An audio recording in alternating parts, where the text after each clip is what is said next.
When last we left off, the party had left their goblin companions and god friend Tempest down by the lake and made their way up to an old stone fortress on top of some cliffs where they discovered two dead goblins outside the gates, each with goblin arrows sticking out of their chests.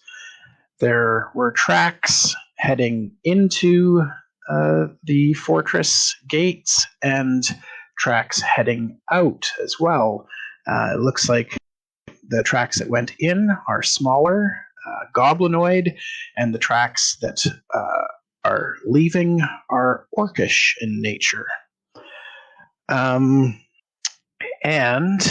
as we start this adventure, you guys have found those tracks, and you guys can give me some perception checks. Oh, at least one of you rolled well. I'm just thinking, wow, that was impressive of us. Pretty low rolls there. I don't see one for Ulnan. He needs just a moment. Do you mind if I roll for him? Sure, go ahead. He's rolling a perception one now. All right. So we've got Ulnan with 15, Old Knell with 16. While the other two are looking at the tracks and the dead bodies in the area, you two notice that Sparky has suddenly gone quite quiet. Apparently, you've gone quiet as well. Do we have either of them here? Sorry, I'll quickly take the opportunity to point out his fall. I will. I'll stand up from looking at those tracks and walk over and investigate, see what's going on. Okay. Can you give me a either investigation or medicine check? So even though Sparky is still standing upright, you note that the lights appear to be out. Like there's no life to his features anymore. I'm just going to give him a good hard slap across the face. Hey, what are you doing to Sparky? With his power down, the impact sends his body crashing to the ground. Oh my god, you've heard him! What? Why? I reckon he's dead. You killed him? Nah, he's shut down. I don't know anything about them robots, but looks like he's out of power. I'll check out Sparky. Can I tell anything about him? Sure. You can give me either investigation or medicine check. Well, if I could roll higher than a 7, it would probably help. Good thing you get +6 on investigation then. Yes. So, taking a look at his physical exterior, you don't see any signs of injury or anything. His skin has gone chalk white, but other than that, you don't see any injuries. I look around frantically for what might have impacted him. Okay, Do perception I see any check. threats? You look around, you're listening for anything that could be signs of trouble. You don't see anything nearby, but you do hear some sounds from the south, like around the corner of the fortress that you guys are standing at. I will point those out to the rest of the group. Do they sound like they're outside around the corner? Yes, they're outside the fortress, you think, and it's sounds of combat. Sounds of combat. So I will head there, if the rest of the group does. Yeah, I'm gonna grab old Knell and we'll take point, or I'll take point, and we'll move quickly, but try and see what's going on before whatever it is sees us. And try and be quiet. Yeah, I'm good with all that. And I will join them. And as you come around the curve in the wall, the sounds of combat definitely get louder. You can hear grunts and yells coming off from the distance through the trees. Okay, I say we keep going. Yeah. Try and figure out who's fighting. I'll try and approach stealthily. Me too. Okay, give me a stealth check. Oh, sorry, I forgot that the lights are off on the map. It's not nighttime yet, so you guys would be able to see a bit. I realize Deacon's blind right now. Yeah, I was wondering. Doesn't matter anyway. I can't stealth to save my life. Oh, you really can't. Okay, Deacon, you should be able to see now, so you can join them down south. Oh, you're going the wrong way. They're not in the fort. They went along the outside wall. So I can see from a distance there are some combatty things. Yep, the sounds of combat have died down as you've made your way through. You can see some shadowy figures collapsed on the forest floor, and 3 figures crouched around another. What do the collapsed ones look like? Give me a perception check. It'll be DC 15 because you're pretty far away. All right, those Nomais are really good. They appear to be orcs that are crumpled on the ground. And there's also a smaller figure. Looks like it could be halfling or gnome in size that they're crouched around. The other 3, there's an elven woman, one that has kind of rodent-like features, and another woman. Hard to tell her race from looking at her, but certainly humanoid. Oh, interesting. And I share that with my friends. They appear to be in conversation and haven't heard you coming. Can we hear what they're saying? You can give me perception checks if anybody wants to try to listen in. I cannot. Nor can I. I rolled normally because this is hearing rather than sight. Yep. And I'm focused on rearranging my appearance slightly. Okay. What does that involve? I am casting Disguise Self, and I'm doing it just to... I'm changing my colorations. My cloak's a different color. My skin is somewhere in between my normal skin tones and Old Knell's. And I'm making myself look older. Okay. So Old Knell, you hear them talking to this figure on the ground, telling him to wake up, and asking what happened.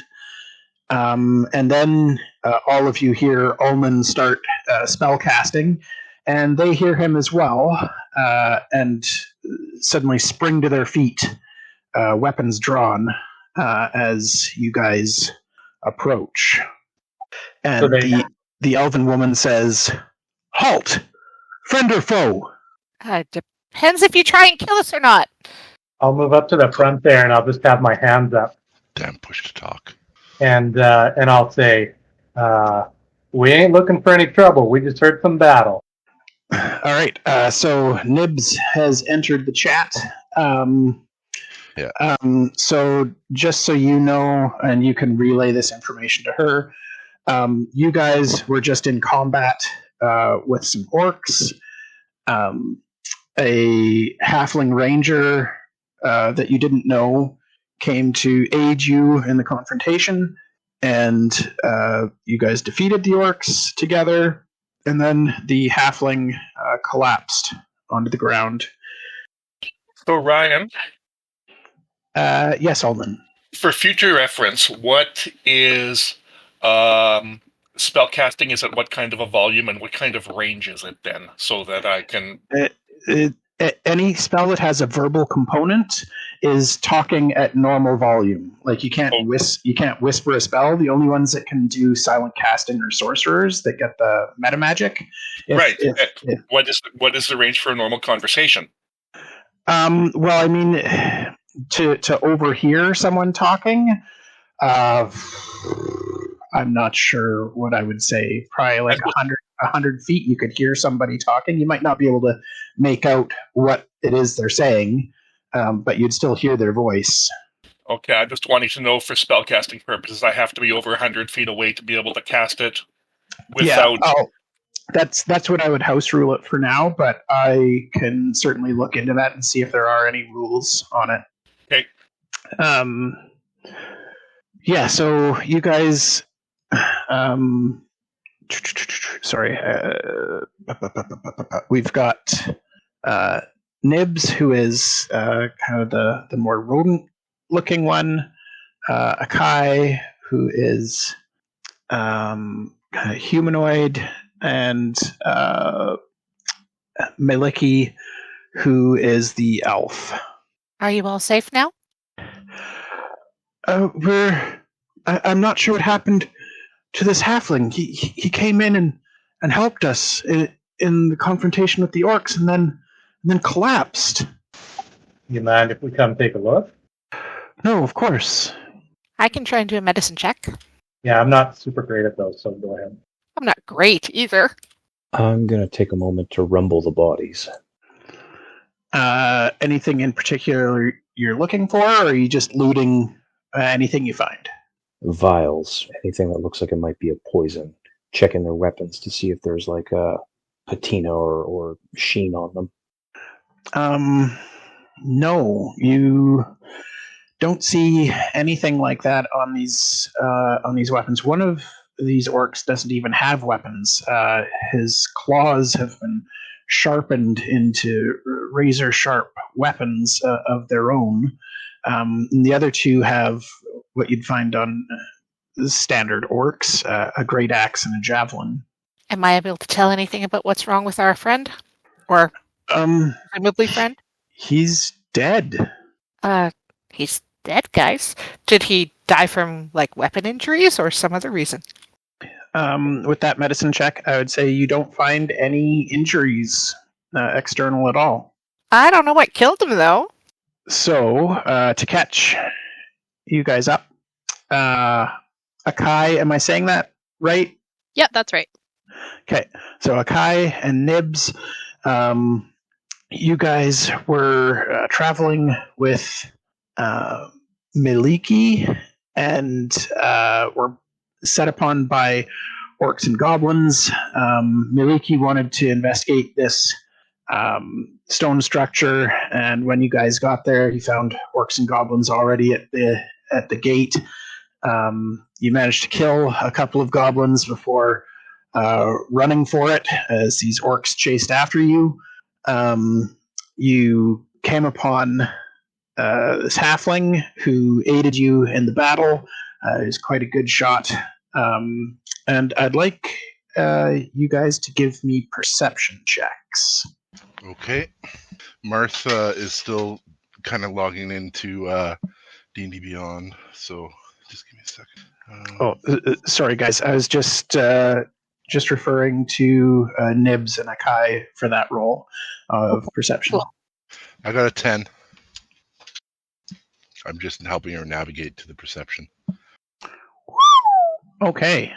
So Akai, you noticed in the frenzy of battle, as this halfling came up to help, that he was already looking ashen and sickly as he jumped into battle to help you guys. So he didn't look like he was doing terribly well before he collapsed and died after the combat ended. Okay. Okay, well, I'll run to his aid right away and try to stabilize him. He was a little dead when I checked him. Oh, right. Sorry. Yeah, he has passed. Oh. So that was the halfling that helped us? Yes. And we didn't know who he was. He wasn't part of our group, right? No, you'd never seen him before. He appeared to just be in the area. And what do I know about Maliki? Well, you guys would have met her earlier. She has heard your story about your town coming under attack and has offered you aid when she is able, as she sympathizes with your loss. But she has a mission that she needs to do first to investigate some meteorites that fell from the sky because she's looking for something in particular that will help her in aiding you. Okay, well, I'll still run to the side of the halfling that helped us because he doesn't deserve to just die outright like this. Like, I'll turn to Maliki. Do I know she's a god? And hearing the name, do I? I'm going to roll to see if you know. Okay. Because I don't know if that would have come up. Nope, you don't. Then I will say, we need to save this gentleman. Like, maybe we can find a priest nearby that can resurrect him or raise dead on him. What do you guys think? We haven't seen anybody of that sort. Do you know where to go? How familiar with the territory am I? You're fairly familiar with this territory. Your people lived in underground warrens. No particularly powerful healers amongst your people that would have been able to bring back the dead. Others in the area would be goblins and orcs, the odd ogre, that sort of thing. And you're not sure if they would have the power to bring somebody back or not. And the nearest place that might would probably be Nordgard, right? Actually, one second here. Akai would know that Gorold's Rest is closer than Nordgard. A little bit anyway. Well, go ahead, sorry. I was going to say, so I can just tell you that then? Yep. Well, if Gorold's Rest is closest, how many days away is it? 42 miles. What does that work out to? Or sorry, 36 miles. I think that's 3 days travel. Okay, I'll tell him it's 3 days travel. Oh, 3 days travel. That's not very far. I mean, we can carry him if we got some sticks and made like a sled. I'm sorry to interrupt, mate, but there's some more pressing matters right this minute. I'm going to ask a question, and I hope everybody's going to stay nice and calm for the answer. You in the God's War? But do I know anything about the God's War? No, your people were pretty isolated from everybody else, so you haven't heard anything about this yet. Does Kai know anything about the God's War? You wouldn't have met a god, and if Maliki hasn't shared that point of interest with you guys yet, the only thing that you would know is what I've already mentioned to you in private chat. Okay. Okay, I have two questions. First one, would I know what Nibbs is? Like, is Nibbs race a regular occurrence or even known? You could give me a nature check. So what I would say is you've certainly heard of races of beings in the Brightwood that appear humanoid but with animalistic features, but you haven't heard of his particular race before. Okay, so I'm not completely flabbergasted at a 3 foot tall talking gerbil. Cool. I'm delighted. Actually, so am I. I love cute things.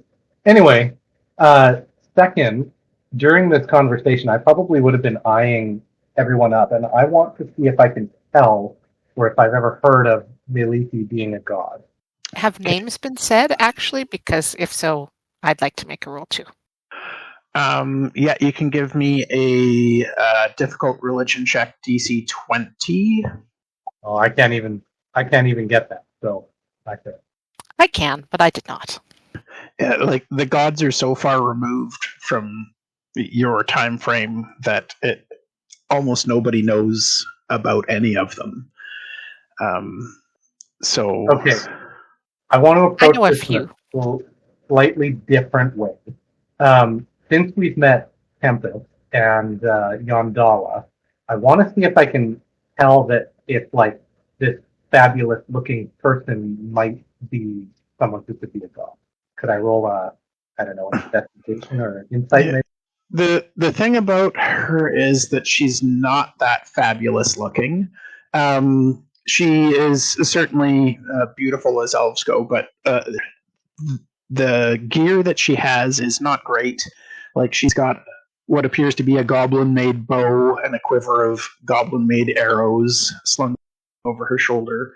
The leather armor she wears is nothing fancy. So there's nothing that really sets her apart. Ryan, did any of the three we don't know respond in any interesting way to Old Nell's mention of the Gods' War? May we roll an insight? You certainly can. And I'll turn to you. God's War. What's the God's War? I'm just worried about this halfling. I'm going to walk over to Nibbs and just put my hand on his shoulder and say, I reckon he's gone, mate. Best we can do is give him a good burial.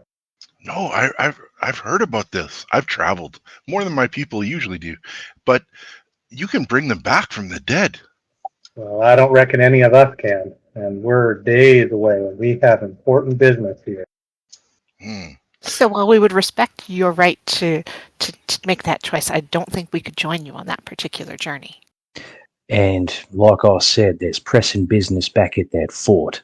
If you don't know what the God's War is, then to put it shortly, we think there's an evil god up there, and we're pretty sure he's got some god's tools.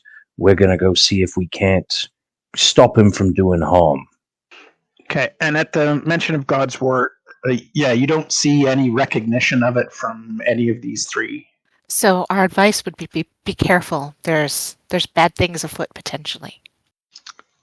Well, we know that some goblins escaped into the fort. We'd certainly be willing to help you hunt them down, or at least I would. I can't speak for my companions, Nibbs and Akai.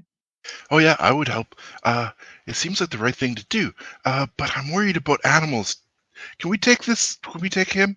Do we know what his name is? Do you know what his name is? Miliki just shrugs. She doesn't know. She says, perhaps he has ID of some type on him? Driver's license. Wagon license. How far away is our wagon? Your wagon is not too far away. Like it's down the road, down to the water's edge. So it's not super far. Well, I reckon we could take his body down to our wagon. We have a friend watching the wagon right now. We could probably watch the body till we clean up our business here, and we could give him a proper burial. Oh yeah, okay, that works. That'll be fine. That'll be fine. Okay.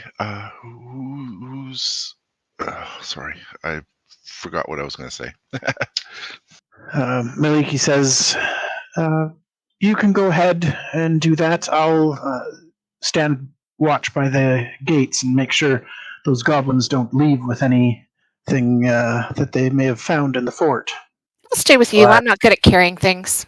Yeah, I'd hate for us all to get separated if trouble arose. Maybe we should all stick together.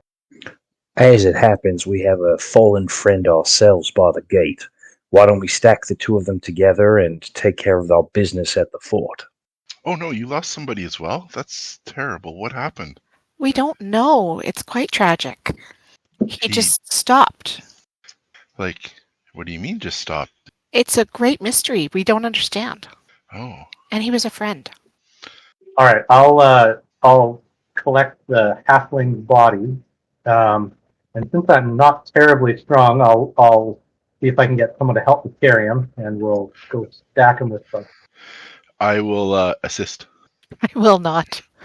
with my -1, my 9 in strength. I will help. Nice. You're actually stronger than me, so there you go. That's funny. We don't have a single strength-based character in the entire party, so the old man with a strength of 6 will also help you drag. Good God. Just a halfling, guys. Yeah, he's What only could a he halfling. possibly weigh? We should be all right. So yeah, Good Cully, they're pudgy. you guys managed to drag his body back to Sparky's body. Yeah, Sparky is considerably heavier, so that could be a problem. Well, I reckon we'll just go get our friend at the wagon. He seems like a pretty strong chap. We'll do that after we explore this, though. Like, there could be dangerous things here. Okay, so we're moving. I'm the strongest person in our party with a 13, huh? Yep. Macho man. Marthe? I'm not hearing anything. Is anybody else? Sorry, I'm just complaining to him off. Yeah, she's trying to move her Discord? token and having trouble. Oh, don't worry, Marthe. I had such a trouble getting used to this how this thing works. We used this like height of COVID. I think that's the last time I touched it. So I am like technically disabled, so like don't worry. well, I think I'm getting there. Are you having actually problems? Yeah, it's I'm like zoomed way out in order to kind of see. Oh, I think you've got the wrong thing selected because I'm seeing it measuring. Oh yeah. Sorry, go ahead.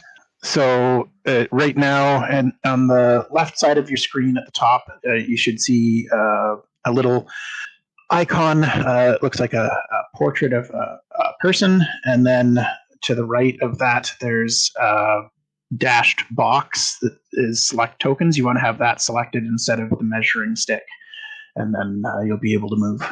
I think it's because my push to talk is command. When I push to talk and then also try to move, it measures.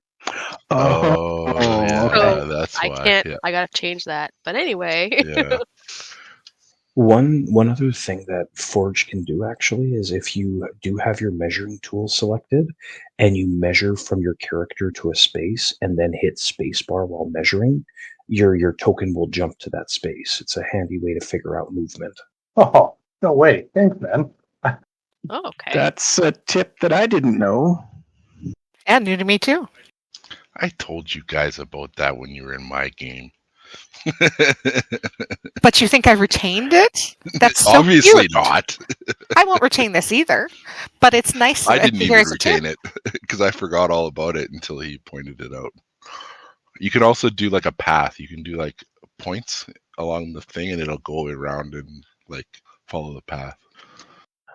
So as you guys get up to the fort and gather up, the sun dips below the outer walls of the fort, and it gets noticeably darker. What's this line on the ground that I see? That is what appears to be a roadway underneath. It's just a very light dusting of snow.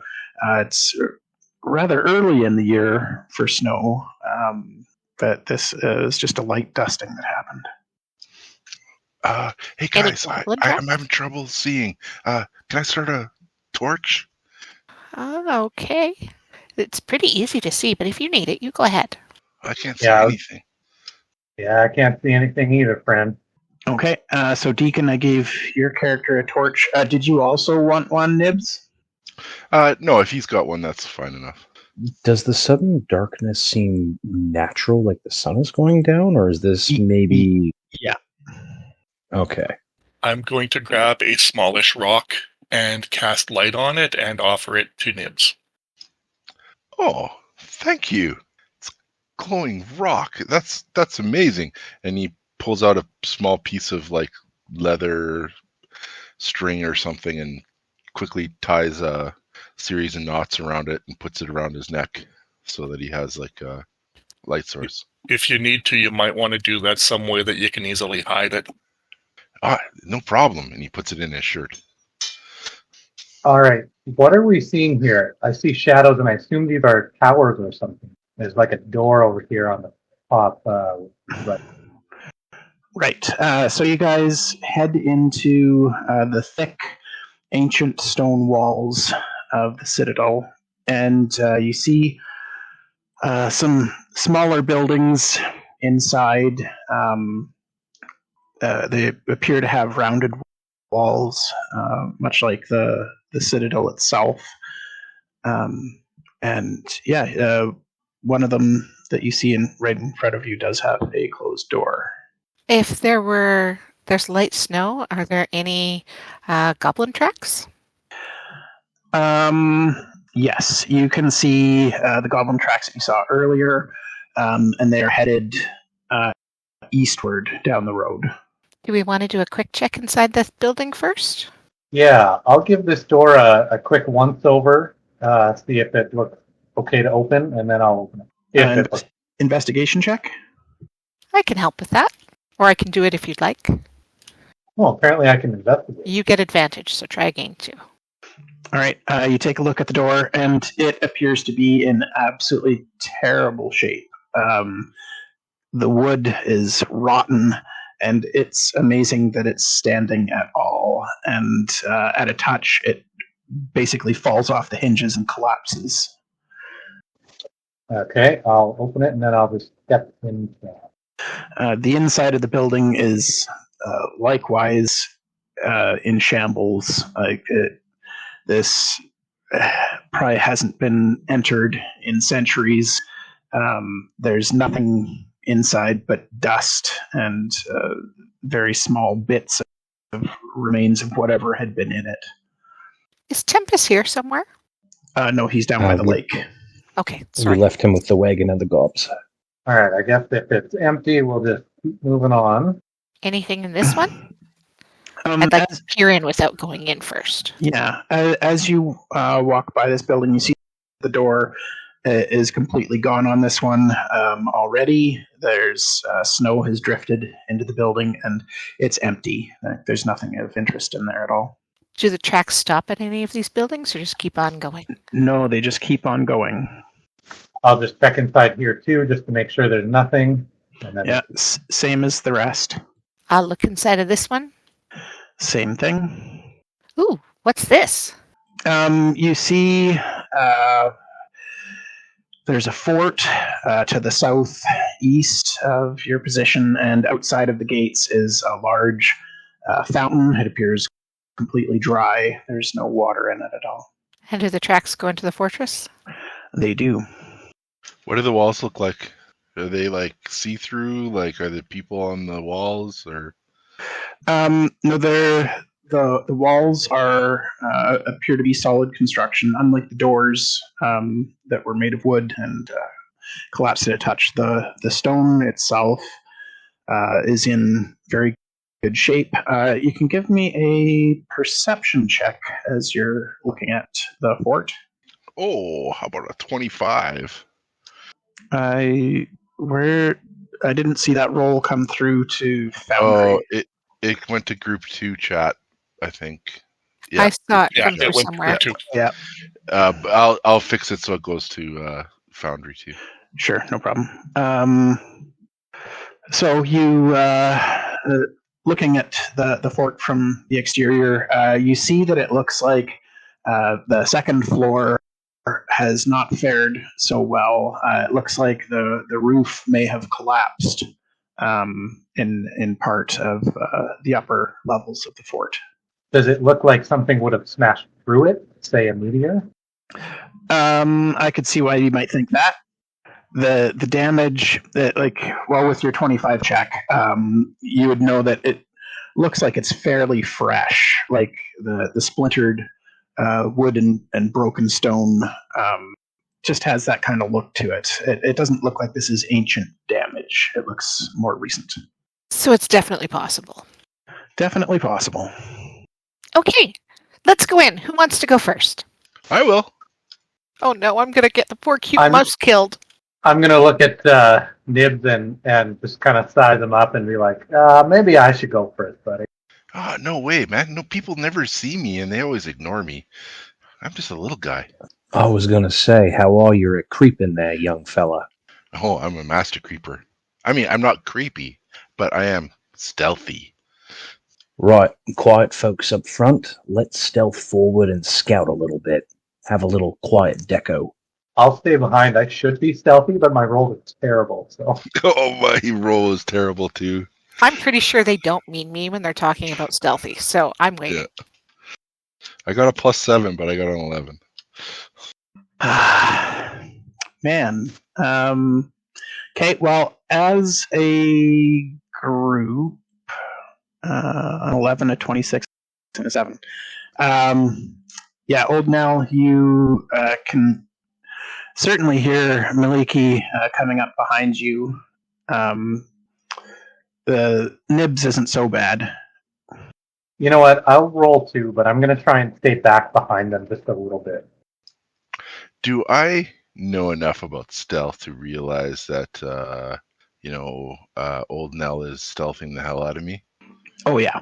Yeah, I you won't can't cramp you his can't hear him. style too much. I'll follow him behind, but I'll try not to cramp his style too much. He's like a ghost. Like you can't hear him at all as he's making his way through. Like everyone else is crunching through the snow, and he's Legolas it, like walking on top and not leaving footprints. Fair enough. So inside, you can see that the doors are open and snow is blown in here. There's 2 large golden statues to either side, and an archway that leads deeper into the fort. Are we able to see them entering that next area? Yes, you can still see old Knell from where you are, Ulnan. I will kind of stand by this door and sort of motion you guys forward. Yeah, I at least want to be on the inside of this door so we're not seen from the outside. Okay, yeah, the exterior doors there to the area that's snowy in the fort are kind of gates with grating, so it's a bit of a courtyard type situation there. So you'd still be visible from the outside if you're in that snowy area. Once you get inside the building, then you'd be harder to spot. Okay. I think once everyone's in, I would close the doors. Sure. Any dust to see tracks on the inside? Surprisingly, no. The floors in here are quite clean. Nothing to leave tracks. That is surprising. Maybe I like they a have a good Roomba. mystery. So now you head through the archway and you see that you're in a hallway. Which way would you like to go? I'm gonna sort of like hand gesture to Nibbs. I'm gonna point down one way, I'm gonna gesture at myself, and I'm gonna point the other way. And we'll just split up to go down the hallway. Sounds good. Do we need new stealth rolls? Or Yes, please. continue with... Okay, I will just position myself in the middle between them. that's better. Can you Okay. watch us both? Yeah, I'm splitting my attention, and I've got to click on each of your tokens to see what's visible to you. So it's going to take me a second for each of you. I'll start with old Knell. Okay, I'll stop where I am until you deal with old Knell. Old Knell, you walk up around the bend there, and you can see what appears to be an empty space where there would have been a statue at one time. And further down around the bend, you can see the hallway continues and splits with a pillar in the middle of the next section. Nibbs, you go around and you see that the hallway appears to go around the wall and continues into a room that opens up further than you can see. And there's also a closed door directly in front of you. I'd like to go and use my perception to listen at the door. Okay. You don't hear anything. Okay, I will scoot past the door here and just kind of go into this room. Okay. Old Knell, you can continue moving as well.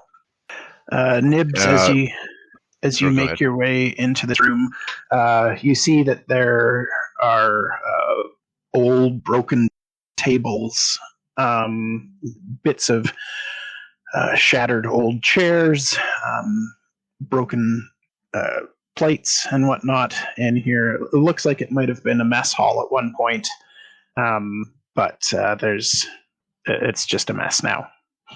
Okay, I'm gonna run back to the.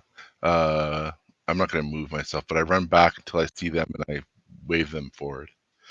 Okay. Or I don't know. Well, yeah, I wave them forward to the door. Okay. And Old Knell, you take a look around in that area, and you see that there's a door in the north wall that's closed.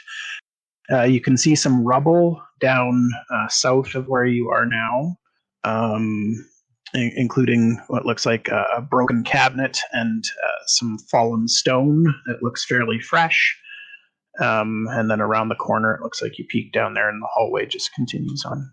Okay. I'll follow Shane's good example and briefly listen at the door. Okay. Perception check. Garbage. You don't hear anything. Okay, I'm gonna make better choices and return to the party. Okay. By the time you get back, has the rest of the party gone to follow Nibbs? Because he came back first. I would have waited to see Old Knell. Okay. Yeah, I think that makes sense to know before going. Yeah, and I'm just sitting with Maliki waiting for everybody to catch up. Or is this Maliki? This is Maliki, right? Yes. Okay, good. I'll just briefly relay what I found and be of the opinion that if we're going to start bashing the doors, we should do it as a group. I like that plan. And I'll say, looks like Nibbs is safe up over here, so why don't we just continue this way first? People can escape if this is the only way in. You have any way of setting a trap or? Give me 1 second. So I could set something to speak, but it will speak as loudly as I speak when I set it. So I think that would be awkward.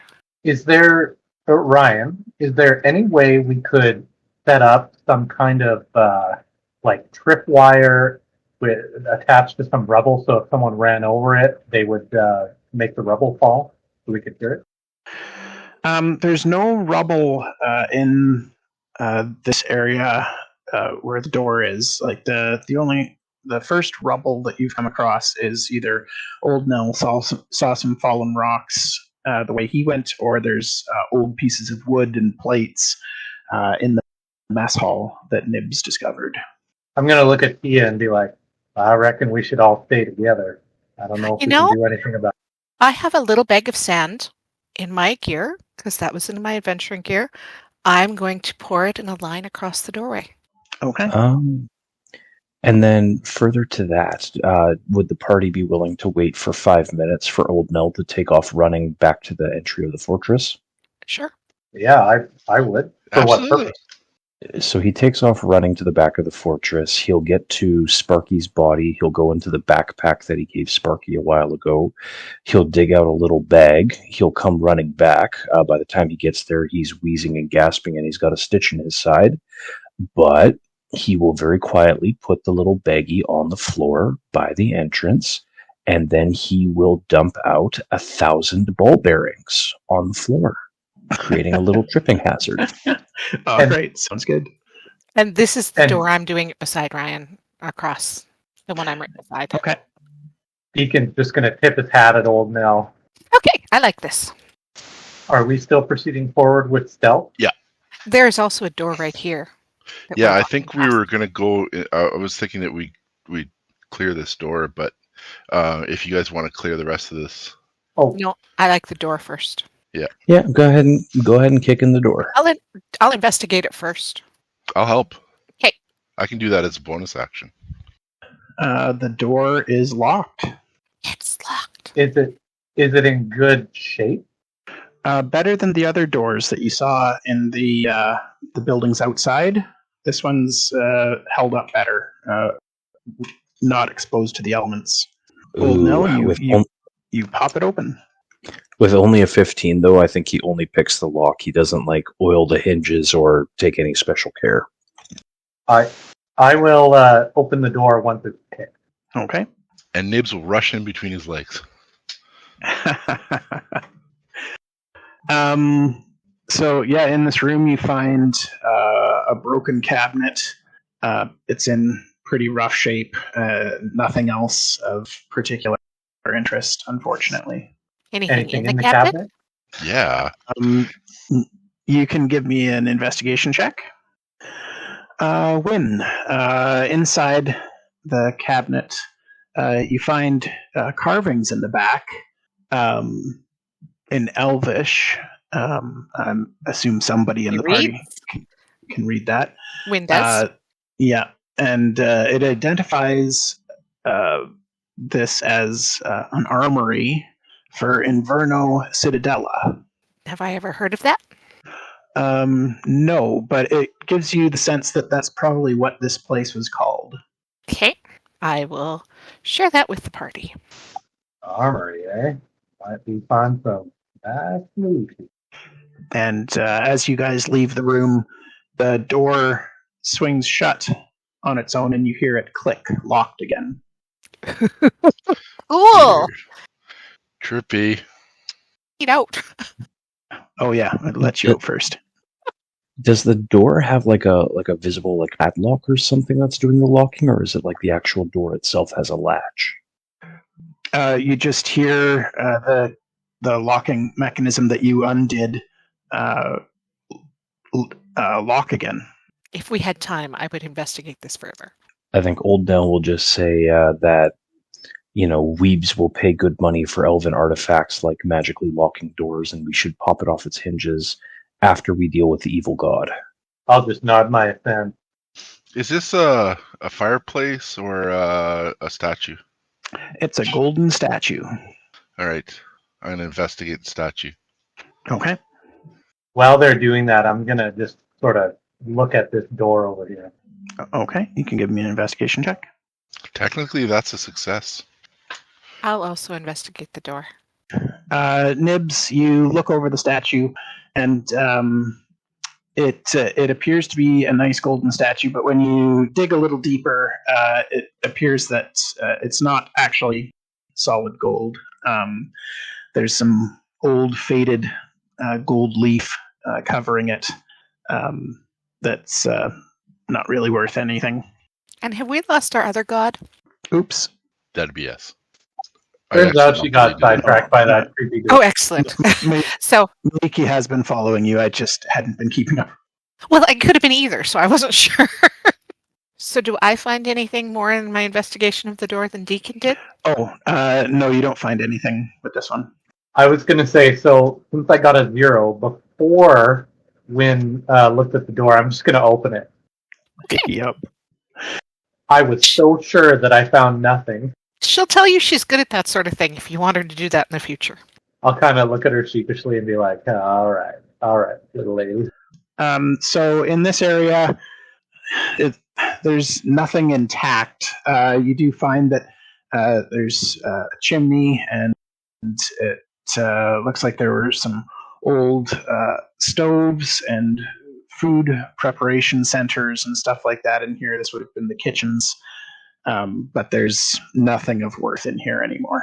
I would like to call upon previous editions and use my keen elven senses to detect secret passageways. You can give me an investigation check. If you want help with that, you could mention it. Nah, he's just being a cool, secretive secret guy. 17. You don't find any secret doors in this area.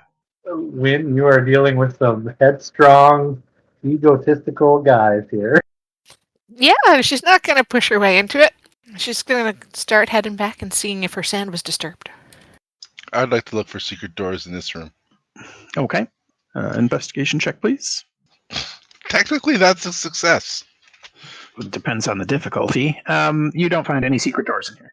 Nobody's mentioning anything to Wynn, so she's not doing it. So I'm going to look at Wynn, actually, or just stop you before you go to the front, and I'll say, maybe we should take another look at this room over here, where the door closed back still. Okay. And then I'm gonna see if I can get Old Knell or Nibbs, because they both seem to be proficient at picking lock, probably, to see if they can open the door again. You want me to pick the lock? I don't know how to pick a lock. That would be dishonest. I think Nell's good at that. Knell knows how and picks the lock again. Come on, he's not that kind of rogue. What did you want me checking for? Well, I just find it mighty suspicious that the door closes all by its lonesome. So why don't we see if there's something else hidden in this room we didn't see before? I can spend 10 minutes casting Detect Magic if you want, but it'll take me 10 minutes. But I'll look around again to see if there's Can we anything else search for- interesting. Search for secret doors, maybe. Okay, I'll look for that too, and then I'll search the door itself to try and understand. So two. I will help. And I will guidance it. Oh, yeah. While they're searching and Wynn is potentially casting her ritual spell, can Old Knell just sort of rustle up to Malikali? Yeah. And in Elvish, I think he'll say, and for the record, his features are obscured. His cloak is up. He's raised his veil. And he'll just say, so, what, and he'll say in Elvish, so what part of the woods are you from? She would say, well, 1 second here, I need to look at the map. She would say, I'm from up northeast. I was around a large lake that I heard was called the Lake of Gatherings. And his eyes will narrow at that, and he'll say, really? Because we've been told that's orc country. Oh, yes, quite a few orcs up there. So Ryan, Right. Yeah, you do your investigation for secret doors, and you don't find anything in that room. okay, and the second one was for checking out the door to see if I could figure out how to understand the locking mechanism. No. Fair enough. I didn't think a 17 would do that. So she doesn't want to spend time on a ritual right now, just so you guys know, while there's potentially bad guys somewhere. She will come back and do it once she knows we're safe. Yeah, nor does Deacon want that either. All right. Well, if there's nothing in there, then I guess we continue, right? Like, we just keep going. Yeah. Yeah. All right. Well, there's this other door, right, that we came through over here. No, there's no door. What did you see, Knell? Sorry, what was directed at me? What did you see down the hallway you went? A couple of doors and a corridor with some busted up cupboards. Why don't we go take a look? Is my sand undisturbed, Ryan? It is. Excellent. Kai, are you okay? Yeah, I'm okay. Okay. I'll approach this door and then I'll look right at Wynn and just sort of like nod my head towards the door. I will investigate. Sorry, Ulnan, I think I accidentally grabbed your token one time there. You don't see anything interesting about this door? Okay. I'll let everybody know it's good. Old Knell, you head down that way, and Maliki follows you. Do I notice that they leave? You can give me a perception check. Probably. She wasn't very stealthy as she left you guys by the door. So yeah, you notice. Some of us do. Oh, Wynn. So Deacon feels a little bit protective, like this is his father or grandfather, not like that, but he feels protective because old Knell seems to get himself into trouble a lot. So he's actually going to leave this door and follow it, and like without a word too. Okay. Yeah, everybody but Wynn notices. But when you see everybody else, oh no, Nibbs opened the door and went in. Nibbs, this is a room dedicated. Like as soon as you enter, your eyes are drawn to this large golden statue of a rather splendid-looking elf. Ooh, look at this guy. Does the statue look like it's in better shape, more gold, or anything like that? I would say, well, give me a perception check. This is definitely larger and finer detail than the other statues. Like the other ones, may have been like more generic type of elven warriors, whereas this guy really stands out. He looks lifelike, and a great deal of care was put into the creation of this statue. You also see a plaque at his feet. Do you read Elvish? No. Okay, that's what you see. Unless I can trade in my Thieves' Cant for Elvish, because I wouldn't know Thieves' Cant. Nope. Tia has noticed everybody moving, and she is not sure which way to go. I'm gonna sneak over here with Nibbs. I'm going to investigate the statue. Tia, I think that when I left to follow Old Knell, I would have given like a forlorn sigh, like, oh, there he goes again. So, yeah, I have noticed that you've left, but everybody split off in two directions. She probably would go this way since she knows those people the best. Okay. Nibbs, yeah, you don't see anything special about the statue beyond what you've noticed already. Akai, when you go in, you see the plaque at the feet, and it has a name on it. Okay. Sorry, I just have to pull it up and make sure I get it right. Corlin Larethian. Oh, that's the statue of Corlin. That's awesome. That was a metagame knowledge, not Deacon knowledge. Yeah, I hear you. Okay, well, I'll let Nibbs know the name. Corlin. Oh, he sounds important. Maybe he was a lord? Or a king. He was a king. I bet he was a king. In the meantime, while Nibbs and Akai are doing their investigations in the room up top, everybody else heads down. And you can see there's a broken cabinet by the wall, and stones have tumbled down from above, and are making it very difficult to walk in this area. It's difficult terrain. Is there like a hole in the ceiling? Yes. Can we see anything up there, or can I see anything? Give me a perception check. No. Being shorter at a different angle, may I try? Of course you can. But you also don't see anything up there. Yeah. Is there a way up there? Like, could I climb up the wall, perhaps? Like, is there a clear, easy way to climb up? Not from where you're standing. No. Like, the walls are fairly smooth. Scaling them would be difficult. Okay. You said Malikali followed me to this corridor. Mm-hmm. If I give her a nudge and say, right, how's your keen elven senses, lass? You want to take a look and I'll give you a hand? Certainly. I will give her the help action. Okay. So she picks her way across the difficult terrain and stops to listen. And she looks at you and nods very, very subtly. I start to make my way over to them, by the way. Yeah, I'll tell Nibbs we should probably get back to everybody else. Okay. So as you come around the corner here, you can see that there is a stairwell, and it's full of collapsed stone from above. It's a very small opening at the top of the stairs.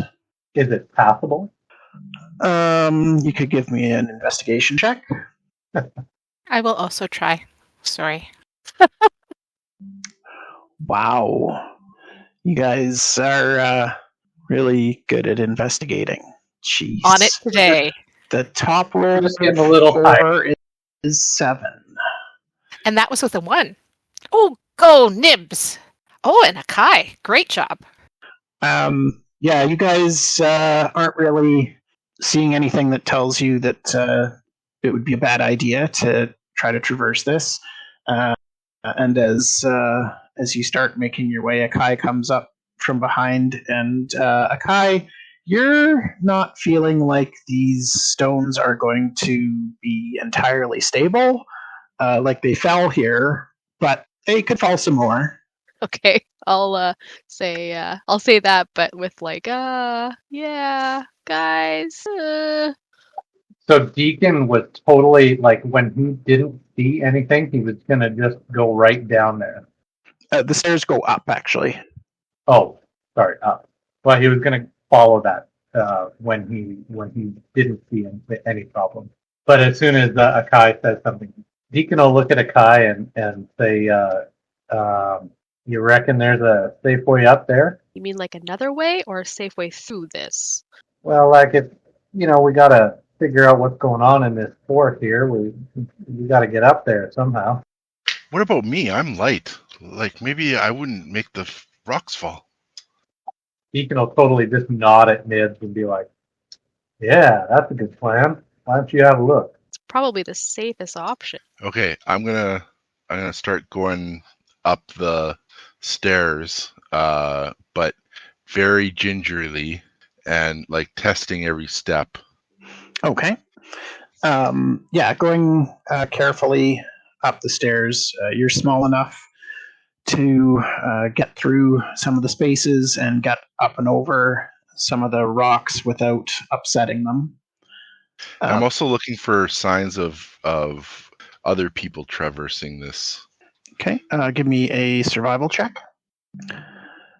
You do see amongst the rubble, it looks like some stones have been disturbed along the way in a fairly regular pattern.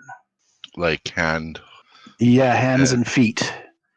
Okay, all right. I start to make my way up. Am I getting a better look at the structural integrity of the passageway up? Like, well, you can see the stones. Through the stones, there is a small hole that you think you'd be able to fit through to get up to the next floor. Okay, I go through the hole. First, I put the light in my shirt. Do you need me to roll stealth or? No, you can roll initiative. Oh, found him! Uh-oh. All right. So you pop your head up and see 3 goblins all waiting for you, and they each fire off an arrow before you get to act. 14. You said you have a 14 armor class? Yeah, it looks like 2 hits. You take 10 damage as 2 arrows pierce into you, and the goblins laugh. Would we have heard that? Oh yeah. You guys are listening and watching as he makes his way up, and he goes up through this hole, and immediately you hear like one of the arrows flies past him and clatters into the stones, and a couple more. There's no way he's going to be hiding the sounds of pain as he's shot. So I would definitely go up there as quickly as I could. Yeah, Kai would basically push past and just give her. Okay. Well, first, Nibbs gets an action this turn. Nibbs, what would you like to do? I would like to retreat. Sounds fair. Okay. You retreat back through the hole. Actually, wait a second. Wait. Okay. Is there any way that I can engage that first one without being within adjacent to the other one, the one on the left? Yes, you could make your way further upstairs into the second floor and engage just one. How much movement will that cost me? 30 feet. Okay, never mind then. You know what?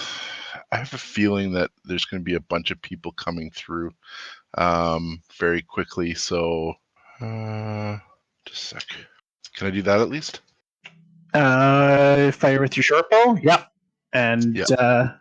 Not with sneak attack damage, but No. the 9 is enough to drop one of them anyway.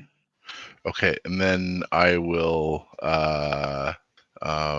retreat down the hole so they can't hear me or hit me. And I think that there will be somebody probably in the hole behind me, right? Blocking my way, or no. This all Right. happens before anybody's had a chance to react. Okay, well, I will retreat back down the hole. Okay. So And I will end my turn and say, just so you know, there's 2 goblins on the other side of this hole. and there's 2 arrows currently in Nibbs' chest. that too. Yeah, so everybody can roll initiative now. Okay. So top of the order is Kai. You see Nibbs come scrambling back through the hole and making his way down the stairs. What would you like to do? I guess I would have heard him say, obviously, what he said. So I think I would actually check him first and, make sure he's okay. Okay. So are you doing like a medicine check on him or something? I guess not quite that. Yeah, just pull the arrows from my chest and run up there and stick I'm them in trying their to head. figure out how arrows go into your chest when you're so, but they'd be very little or big arrow. Anyway, yeah, I guess I would do a medicine type check, I guess. Okay. You can give me a medicine check then. He's certainly injured by the attacks, but you don't think it's life-threatening at this point. Give it time. Okay, so is that basically my action, or can I move? Yeah, that would be an action. You can still move. Okay, I guess I'll just move up closer to the hole and just kind of look, not in the hole, Okay. at the edge of the hole, is there something going to come down? Okay. Can you give me a dexterity saving throw, please? As the tunnel collapses. Yeah. You make your way up towards the hole, up the stairs to get a better look. And just as you had warned everybody that the stones could continue to collapse more, they do. And so you take 9 points of bludgeoning damage as a rock gives way beneath you and you fall, and take some bludgeoning damage as more rocks fall on top of you. Fantastic. So am I cut off from everybody now? You're down at the bottom of the stairs now, and the way is less clear for everybody else. And I think that's going to be it for your turn. But less dangerous. I didn't say that. Ulnan, your turn. I did. So just to be clear, I see our one new friend coming down, bleeding a fair bit. Our other friend went up and there was a loud crashings. Yes. I also told you there was 2 goblins up there. I'm going to move to there, and I am going to... Am I able to see up the stairs at all from there? Yeah, you can see up to the small hole above. I am going to wait there. I am going to ready an Eldritch Blast for if anything that isn't people I recognize poke their head through the hole. Okay. Tia, your turn. She can't get up there while everything's collapsing. She's just going to watch her back. Okay. Are you readying any actions or anything? If anybody hostile comes, I am going to look up what cantrips I've got. Frostbite them. Sounds good. Is it true that magic missile you don't need to see the target? No, you need to see them. There's just no attack roll. It always hits if you can see them. Because in Baldur's Gate 3, they allow you to not see the target. So I was wondering if that translated.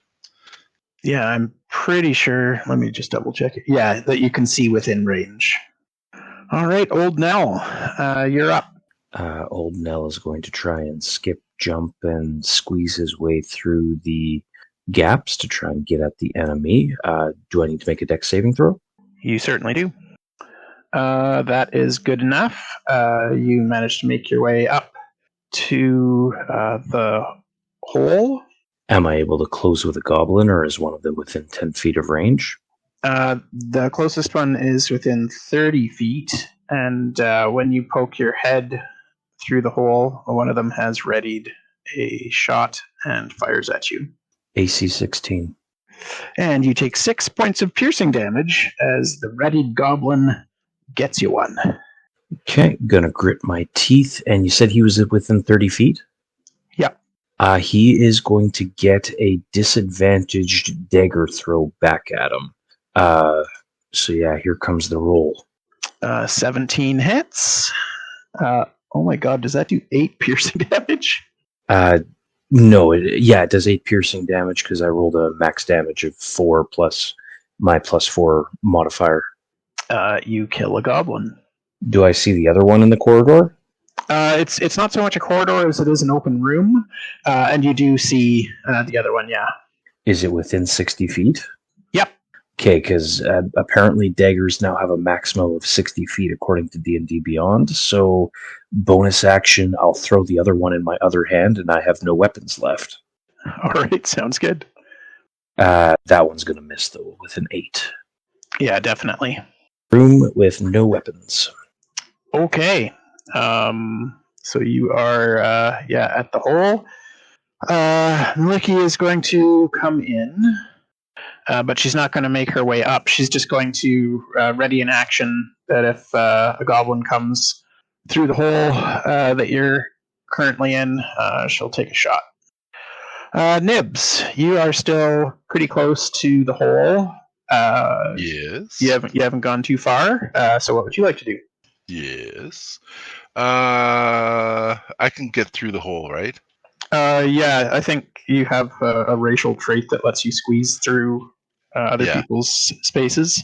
Yeah, and through entryways that are smaller size category, smaller or something. So yeah, I'll squeeze through and attack the last goblin. How much movement to get to the last goblin? It would take you 40 feet. Okay, I will pop up enough to fire my short bow.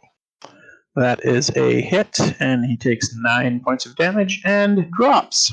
Okay, then I turn to the party and say, "Okay, can somebody take these arrows out of me?" I can try, but I'm not sure you want me to, but I'll do it if you want.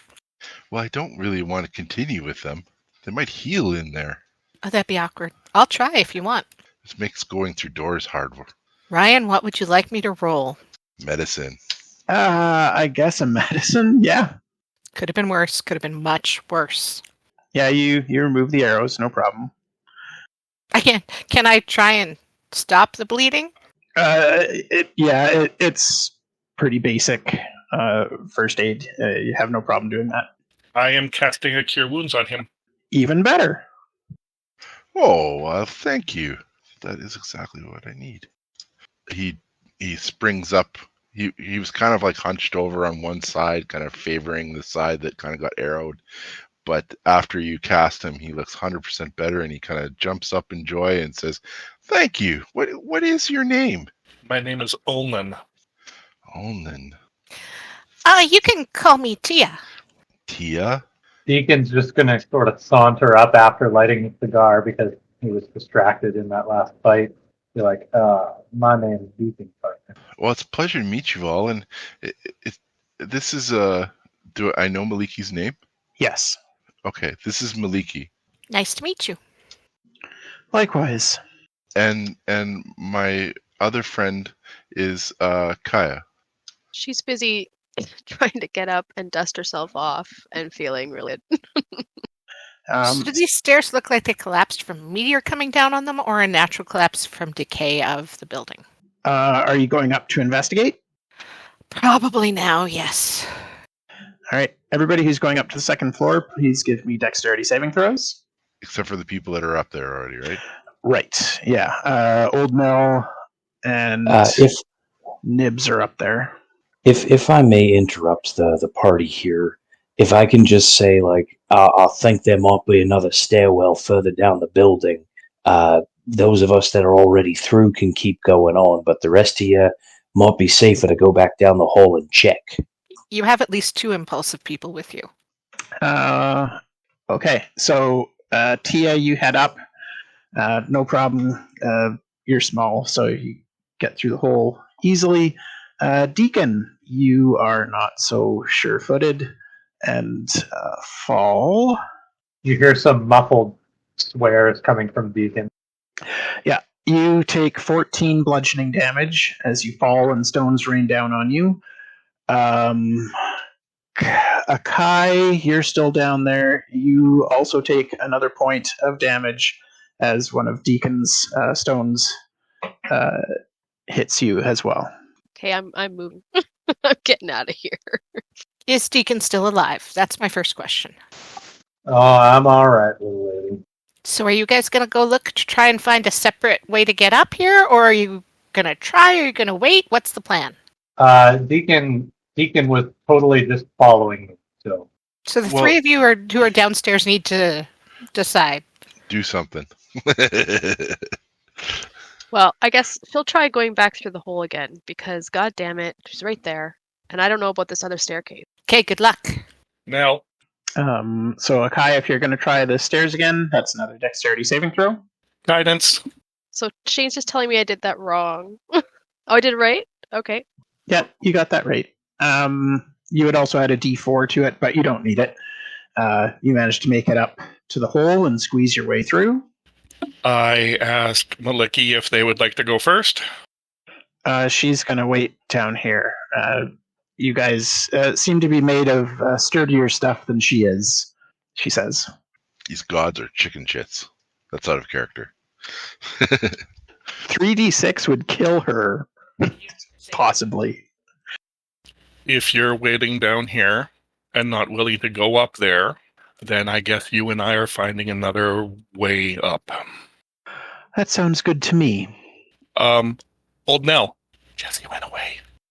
Can one of you throw down a goblin? Okay. I'll try and help roll a goblin down. I'll help you. Yeah, totally.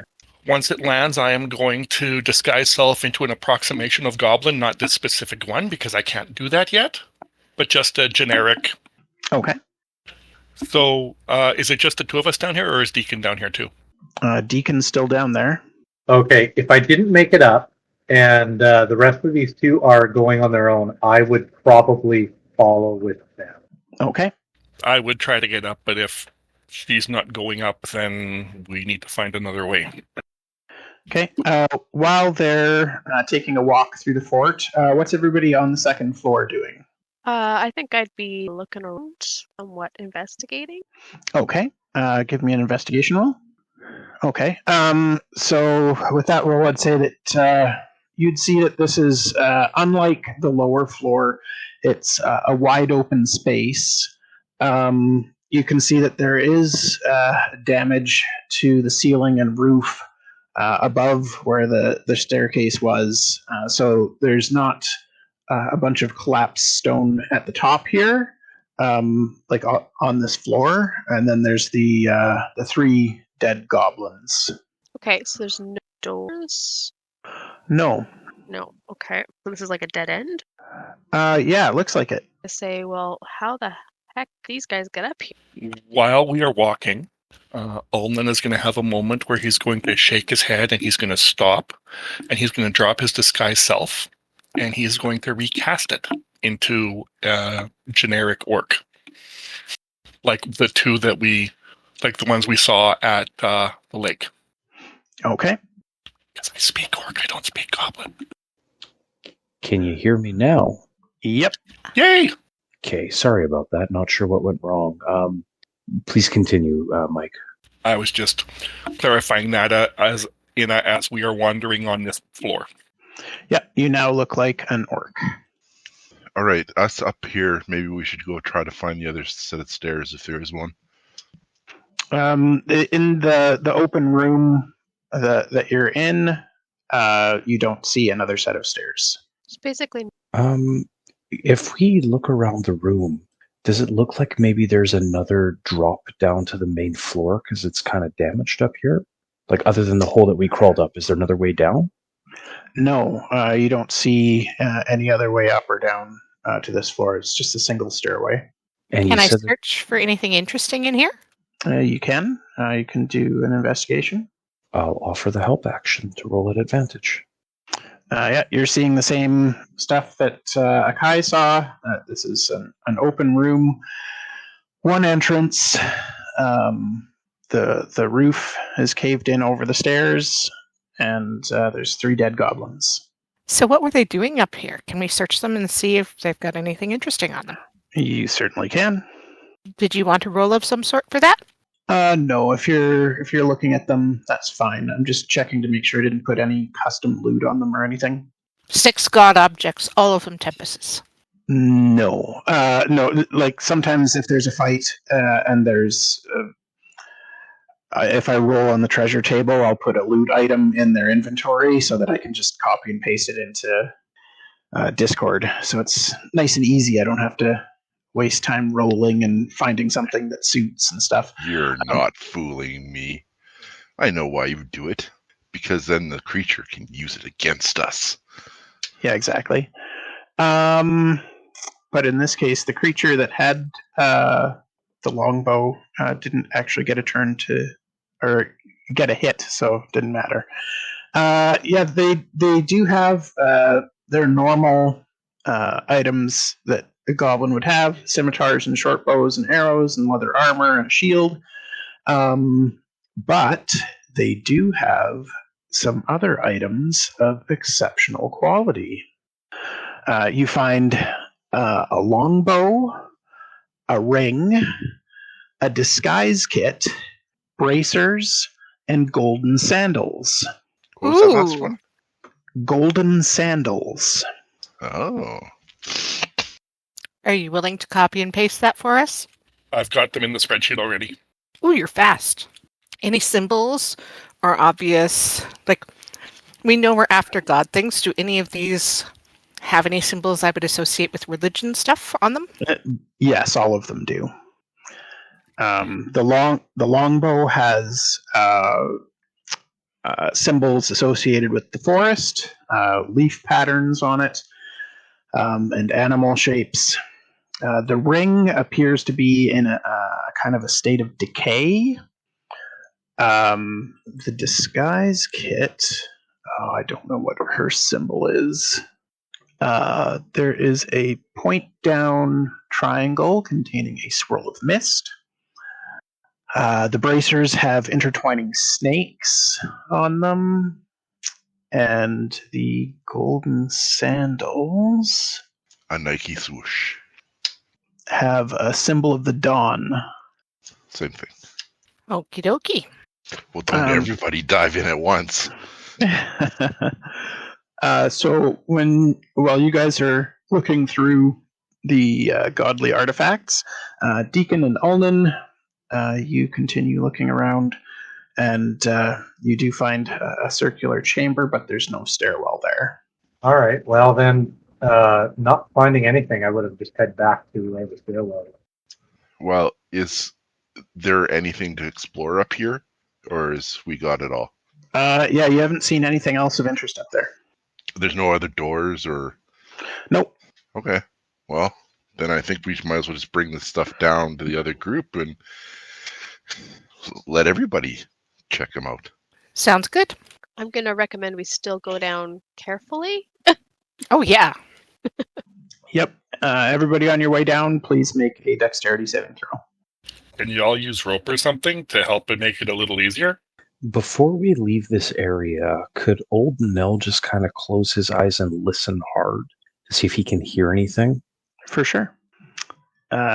Nope. There's the sound of wind coming in through the windows and the hole, but beyond that, you're not hearing anything special. How big is this opening approximately? Which opening? In the ceiling? Yeah, like the area that we're standing in. About how big of a cube would you say it is? Probably 20 foot by 20 foot space. Any idea what this room or space would have been used for? There's no relics or anything that you see remaining. Through the windows, you can get a nice view of the citadel outside, the grounds. You can get a nice view of the lake and surrounding woods. So it gives you kind of a sense that this would have been where guards would have stood watch, surveying the lands. Cool. Thank you. Old Nell's going to let everybody else leave the area if that's what we're doing, but he's going to linger for a moment. Do we have a rope that anybody is capable of holding or tying to something to help us get down? I don't have a rope. I believe I have a rope. If you're using a rope, you can roll your dexterity save with advantage. I would like to use the rope if we can tie it. There, I may not have died. You're fine, Nibbs. Oh, win. Well, on the plus side, there's not as many loose stones on the way down. You still take 10 bludgeoning damage, though, as one of the stones shifts underneath you, and you fall, and get some of those last stones hitting you on the way down. Wynn scrambles as far away from the staircase as she can, and she is very bloodied. I will attempt to roll medicine to make her situation better. I do have a question. For the magic items that you guys found upstairs, who's carrying those? I'd like to carry the sandals. I'll Okay. take the disguise kit. I guess I'll take the rest. Is that? I can take the longbow. Oh, there you go. So Akai, Akai, sorry. as you come down with the longbow, Miliki cannot hide her feelings as she sees it in your hands, and she very quietly says to you, "Could I please have that?" Can I make an insight check to understand that? I would also like to do that. Yeah, you guys are down there. I choose to look confused. I'll hand her the sure. Deacon, you get the sense that Miliki is this is the most important thing that she has ever seen in her life, and she would do anything to have it. Deacon is just going to kind of sidle up towards her and give her like a look up and down and be like, "That's your weapon, then, huh?" Yes, I'm sorry I wasn't honest with you before, but that is one of my artifacts. Yes, Nah, so you're a god then, eh? I am. And what is your name, if you don't mind, my dear? Miliki, goddess of the forest and forest creatures. Hey, that would be me. Yeah, kinda. I didn't even know you had a god. All I knew about was Shiro and Dareth. Are you saying that to her? Yeah, and, the Storm Lord. Well, actually, nobody knows about Stormlord. Oh, sorry, never mind. She, you can see her jaw clench when you mention Shiro and Dareth. It's okay, I didn't really like them. Yes, well, there's a lot of hard feelings towards them right now, I imagine. Oh? Yes, the reason I'm here is because of them. Like they owe you money, or? No, they banished all of the gods to the world, to many worlds, and it is up to us to fight each other to the death. And the last god standing on each world will be returned to the heavens and hells, to their rightful place. Uh-oh. Didn't you say... Well, oh, jeez. That's awkward. It is, and that's why I desperately want that bow. Please, Akai, may I have it?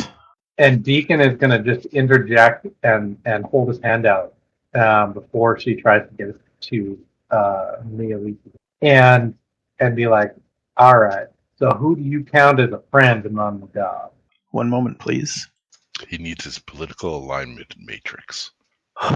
Yeah, I never remember what their alignments are and stuff, and there's so many gods to keep track of. If my memory serves me correctly, I think she's like neutral good or perhaps chaotic good. Yeah, she's neutral neutral good. So I was just curious if it would say what gods she's friends with, or enemies with.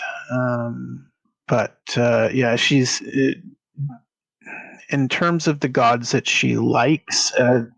It would be she would list off some of the good gods, but she generally preferred time alone or with magical creatures of the forest, things like unicorns and treants and sprites and stuff like that. She was more interested in that realm than the politics and whatnot of the heavens. I agree. I'm just a simple country mouse, and a lot of this seems very complicated. I'm going to also ask her, and I'm sorry to put you in this place, Ryan, because I'm asking this similar question. And I'm going to say, which gods would you not get along with? And at that, she would mention some of the evil gods, especially a god like Merkel, who is a god of death and decay. So those sorts she would desperately want to kill if she came across them. And I'm going to give kind of a side eye towards my older companions, and then look back at her and say, but you'd be all right with someone who was honorable then, right? Yes, of course. And I like honorable people too. I'll take my hand away from Akai and just back off. You're not going to explain to her about the whole pact we've got? Not at all. I just copy and pasted it into Discord what I found. Miliki is allies with a few gods and also enemies of a few others. So you can use that information as you like. Well, all I can say is I can personally vouch for Miliki. I mean, we've traveled together now for a little while, and, I really think that I can get a sense of a person, when you camp with them and travel the forest. I'd say trust her, but I mean, who am I? I just met you, but I mean, really, I just met all of you, but I'd trust her. I'll nod, sort of non-committally at Nibbs. Yeah, whatever. So Akai,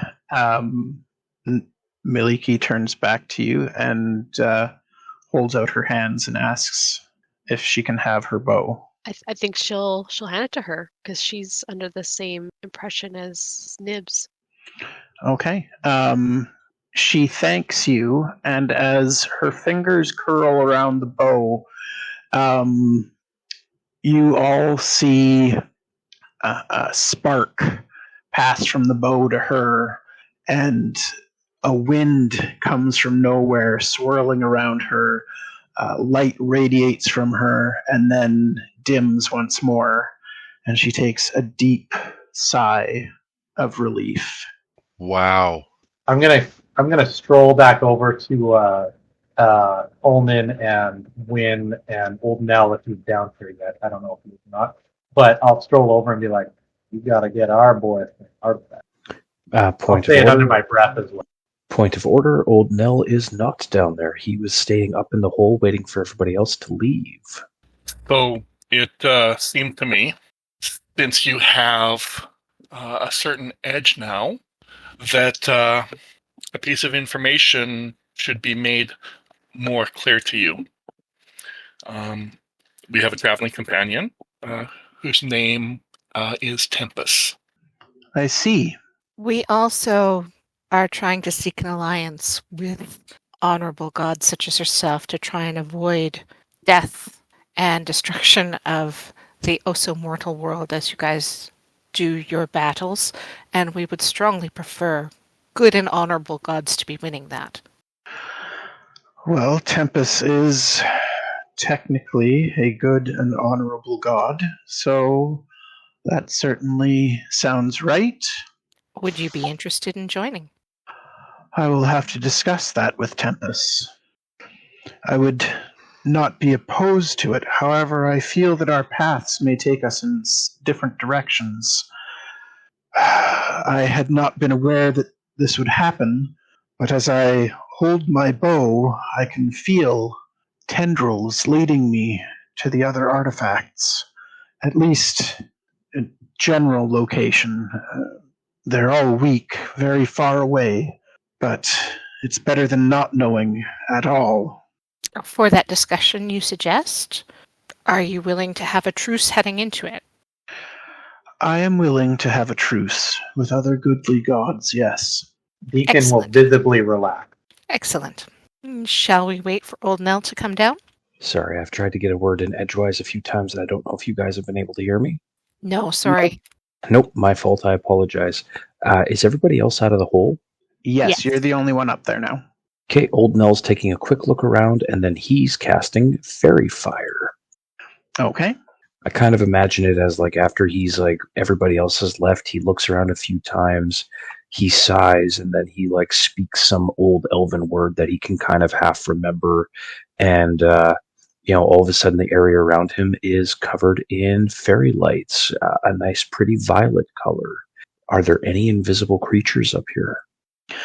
There are no invisible creatures, but as you bring forth your fairy fire, you do see artwork on the walls that you did not notice before, and you note that the light appears to be amplified and shines out through the windows, illuminating the night and casting beautiful colors all around the citadel and across the water, across the woods, and the spell has definitely been amplified by this place.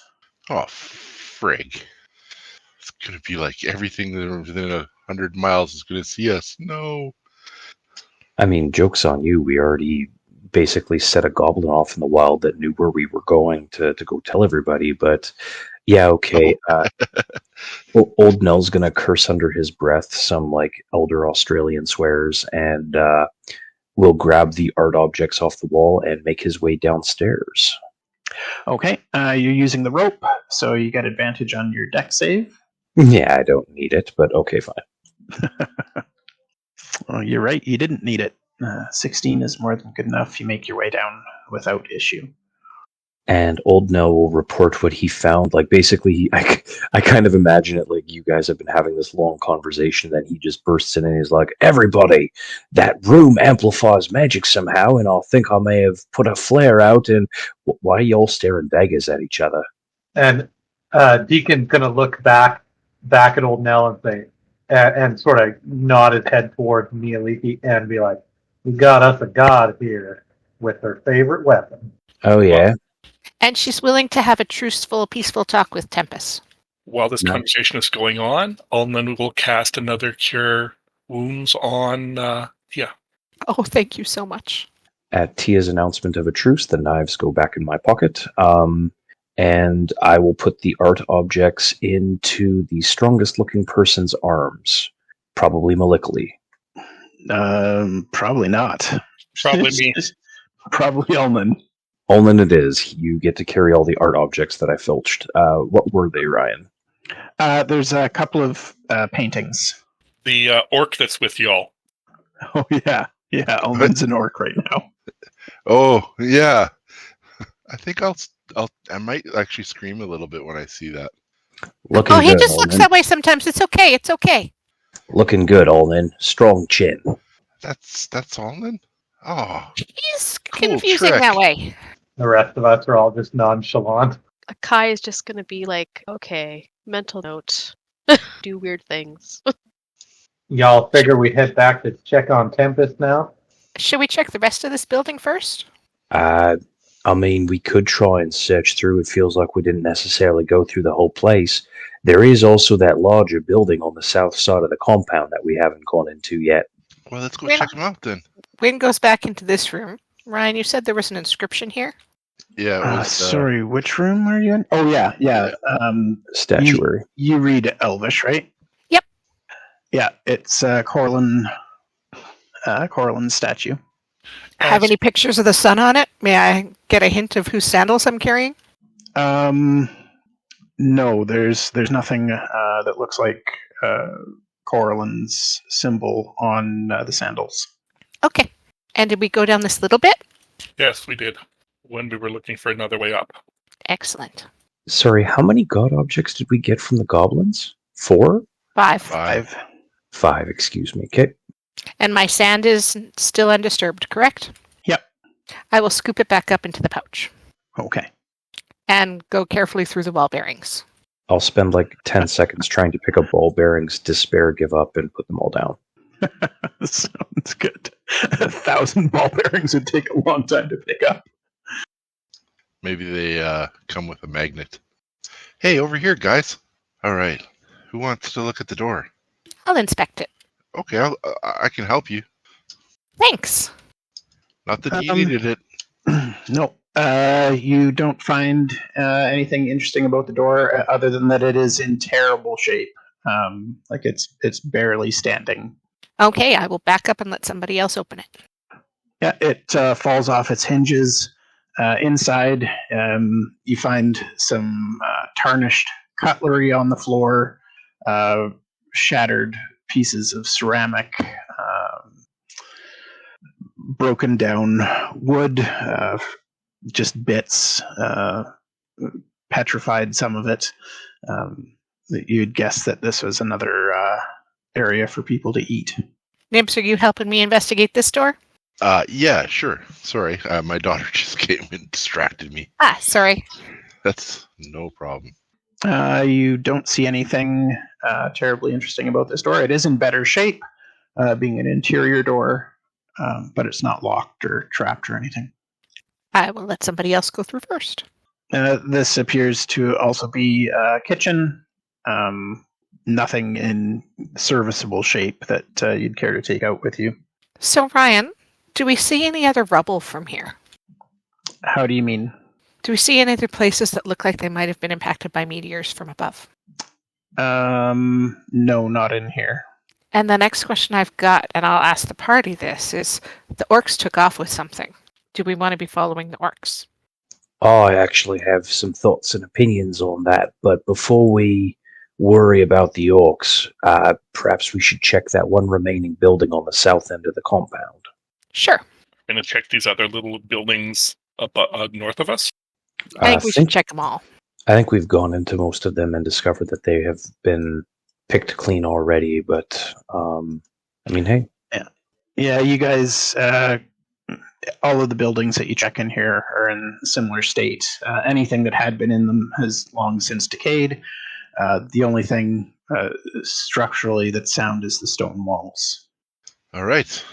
So, what next, guys? Nothing in the southern building at all? Nope. So, orcs or no orcs? Well, I think first we should take our two friends here and give them a proper burial and check on Tempest and see what him and Micheal might have in I'm going to common. look frightened and look at Akaya. Fortunately, Akai is like on a map. She's gonna get her way back there. Where are you? I too got distracted by a child, and then I was like, "Where the hell did everybody go?" Ah, children. Why did we think they were such a good idea? Okay, so sorry. Who was taking what god objects so I can put them in your inventories? Golden sandals. Disguise kit. I think Nibbs had the other stuff. Oh, Akaya took. Yeah, that's right. I think I did. Akai took the bow, which is now with the goddess. So Yeah, I gave mine away. And it's, Win'll say she will cheerfully trade around once we figure out what they do, if the sandals would be better for someone else. Absolutely. Okay. So I've got the disguise kit on old Knell. I've got the sandals on Tia. Who had the bracers? I think I did. And Ryan, are you adding them in Forge or in D&D Beyond? In Forge. Perfect. I don't think I've made them all in D&D Beyond yet. I did start making some items, but I'm not sure if I did these ones. And who got the ring? I think I took the last of it, but it was just like scooped it up and threw it in my bag. So it's not like I put it on or anything. Okay. Yeah, because someone else should take it to identify it over a short rest if you guys are going to do that. Yeah, exactly. So Yep. So who would like the ring? I don't even know if these bracers are appropriate for me. So I'll just figure out what they are, and then we'll figure out who's taking what. Yeah, and then Akaya, do you want to take the ring? Okay. I won't put it on though. I'll just put No, it it's in just my. in 5e you can identify an item over 1 hour rest. It's pretty easy to identify items. So Oh, okay. so we're just going to identify what they are, and then we'll discuss who should get what. Okay. Okay, Yeah. so you all have the items from the gods in your inventories, those who said you're taking one. So if you are going to take a short rest here, then you'll know what those do. Do any of the symbols on any of the items we just got jive up with any symbols on the items we previously had? No. I think we would have liked to go back and get Tempest as well, like probably before we rest. Yeah, I think that rather than having a short rest at the fort, we're just going to head down to the lake and get him. If Malikali wants to wait back a step so that we can warn him that he's coming, we do so. But our short rest will be done as an entire entity group. Sounds good. Yeah, we'll crew together as a team to drag Sparky and the halfling back through the snow to the wagon. So, Tempest is fine with you guys finding Miliki, but after they have some discussion, she isn't really planning on staying. Like, she'll keep him in mind, and if she finds any of his stuff, she would be open to trading it with him, just like she would hope that if he finds any of her stuff, he would trade it with her, and he agrees to that. But she feels a calling to her other items that are further afield. And at that point, she would turn to Nibbs and say, I know I promised to help your people. If that is something that you still desire, I will certainly put my own quest on pause to help you. What is your desire? Well, that's a good question. I want my people to live, but if any of them survived, they might have scattered. That's the way of my people, and they tend to spring up in other locations. Finding them might be very difficult, and I feel that your time here is going to be very short soon. Not that you're going to die, but you'll either ascend or die. Awkward. But yeah, I release you from your promise. Thank you. I hope that your people are safe and that you will find them one day. And if I am able to help, if I find them in my travels, I will find a way to send word to civilization in hopes that it may reach your ear. Could you explain what happened to your people? Oh, maybe we don't need to split up, and maybe there's something that we can all do together about all of this. I'm sorry, am I being heard? Yep. Yeah, I heard you. I was waiting for Nibbs to respond. Okay. I apologize. I had another child come through and distract me. What was said? Sorry. I asked what happened to your people. I see. I'm kind of one of a wandering type. I'm not really the type that likes to sit in one place, or I like to go on adventures and see the world. And I was doing that, but when I came back, the village was destroyed. My people were scattered. I couldn't find any bodies. I don't know what the fate was.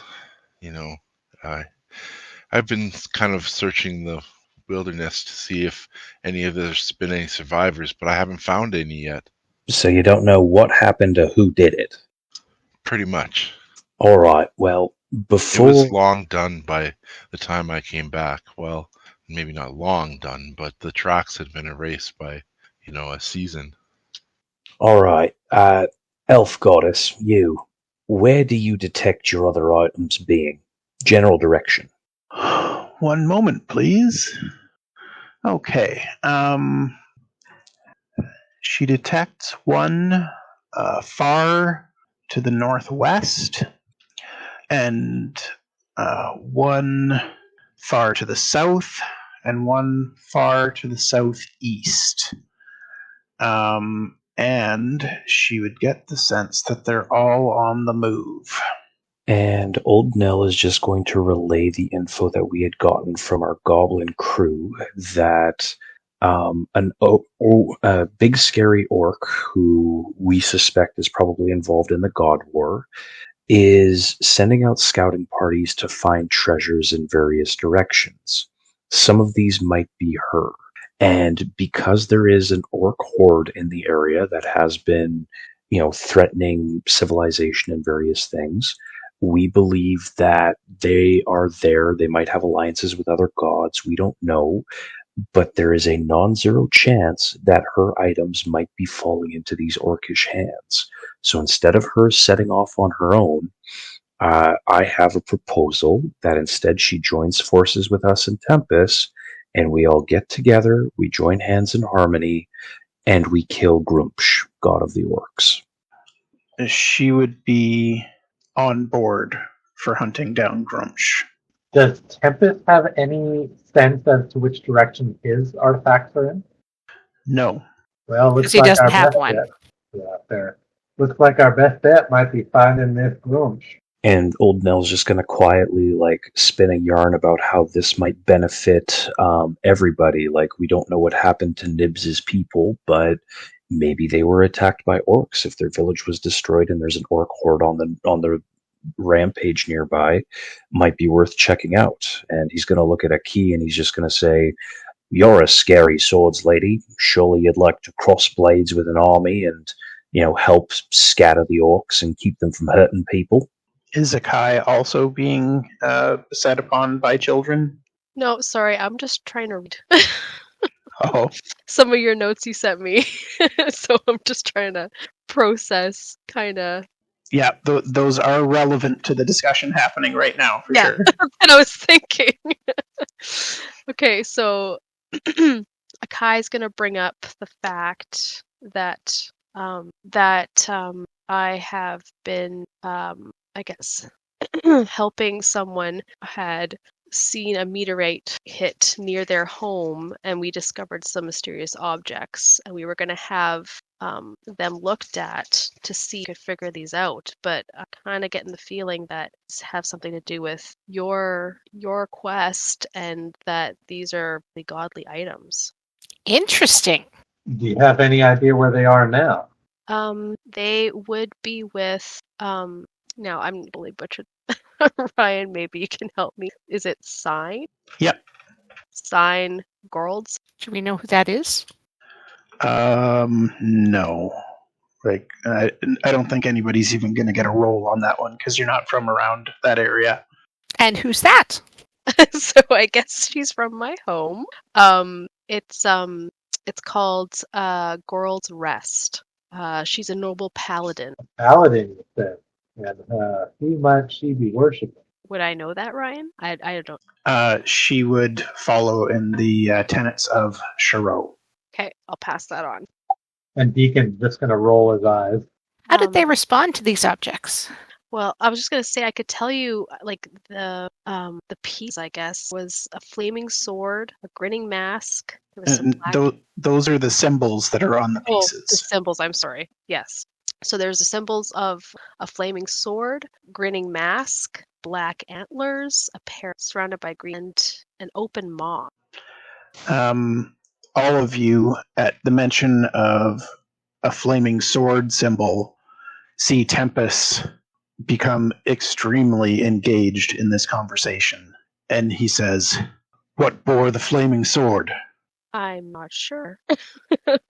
There was various objects. There was a saddle, a cloak, a belt, I'm a betting god, and I would bet on that saddle being mine. We must go and retrieve it. Deacon looks convinced. Well, I could take you guys. It's about Do we want to take out Grunch first? Or let him find more of his items? Tempest says no.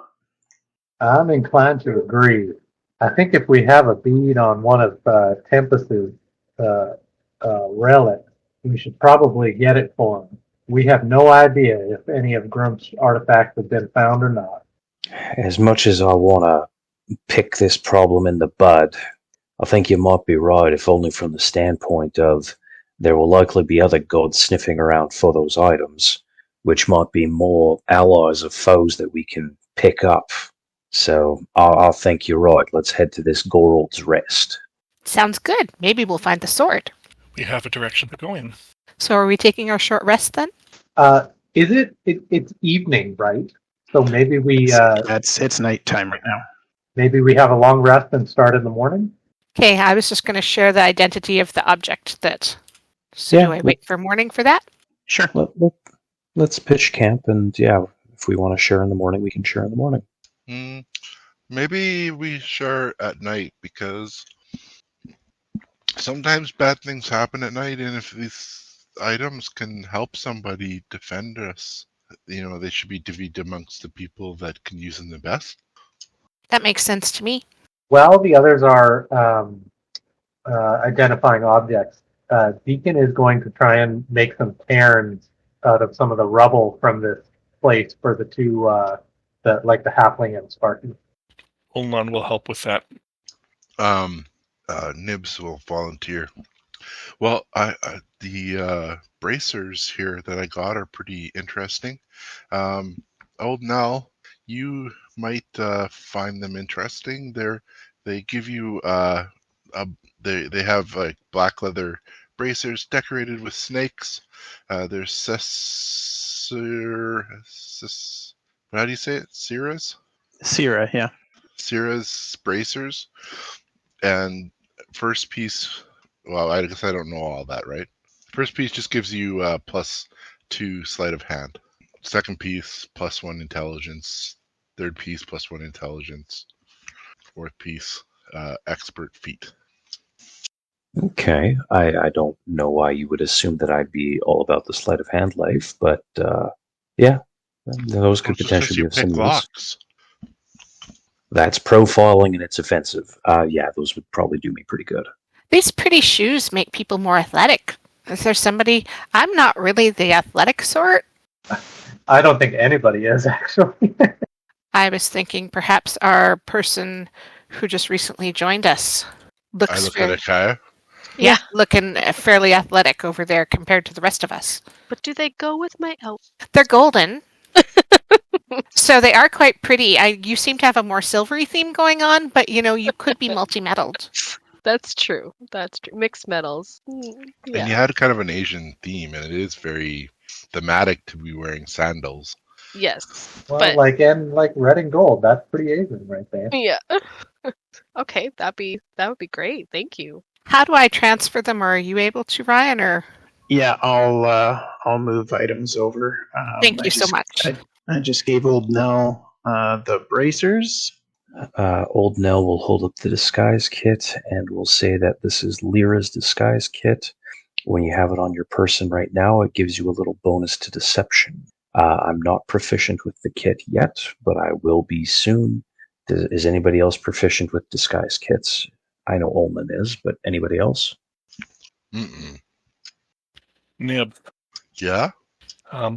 So are you a size medium or a size small? Small. Never mind then. Why? Because I was going to give you some armor.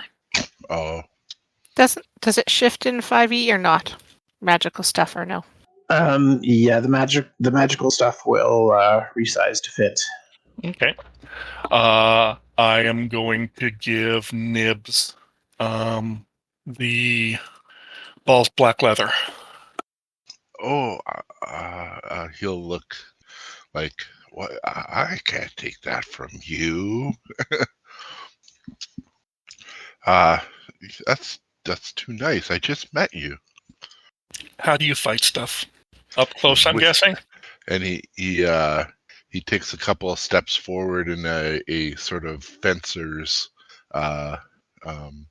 stance. He says, well, I fight with my rapier, and he pretends to like stab you with a pretend rapier. I just realized I thought it had a bonus to its armor and doesn't yet, so I probably wouldn't have done that. So sorry. No problem. And what about the ring? I can't remember who had that one. Yeah, I have that one, but I have no idea where I'm supposed to to find it. Oh, in Foundry. It's in your character sheet in Foundry. So if you look in your inventory tab, it's under your equipment. Oh, I don't. Inventory? Or did you click on inventory at the top? Yeah. You don't see Merkel's ring there? I see it. Nope.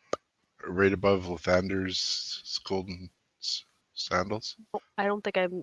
What? Well, come over here. Look over my shoulder. Sorry, just 1 second. No problem. No, it's okay. We figured it out. See, she's gonna look it up here. Sorry, I missed that, Shane. Hi, sorry. I was looking not in the right spot at all. Okay, so Merkel's ring. There's a +2 to it is in a state of decay, but there's a +2 to religion, +1 saves. Okay, I don't understand. This is all Greek to me, but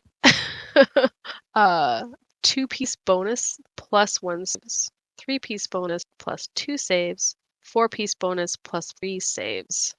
Holy, is that all saved? Yeah, maybe.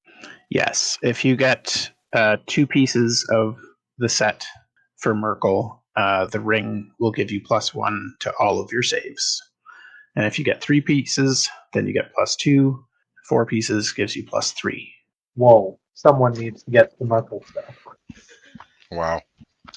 And it's religion for the first piece? Yep. Yeah, it's like a +2. I'd be kind of only we interested had in that. If only we had a cleric.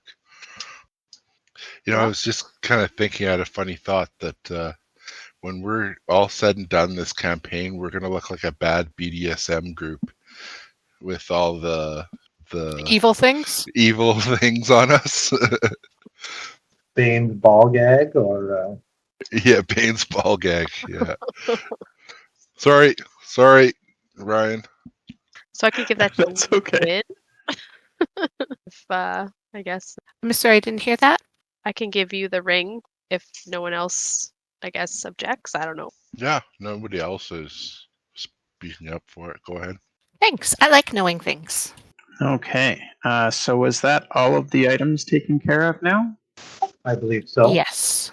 So, we are headed to this new place. I think we got to survive the night first, right? Or did we change it to the morning? Not yet. The night passes uneventfully. I'm going to use, at the end of the night, I'm going to use all of my healing light to heal up anybody who needs it. I don't know who's still hurt. I am a bit.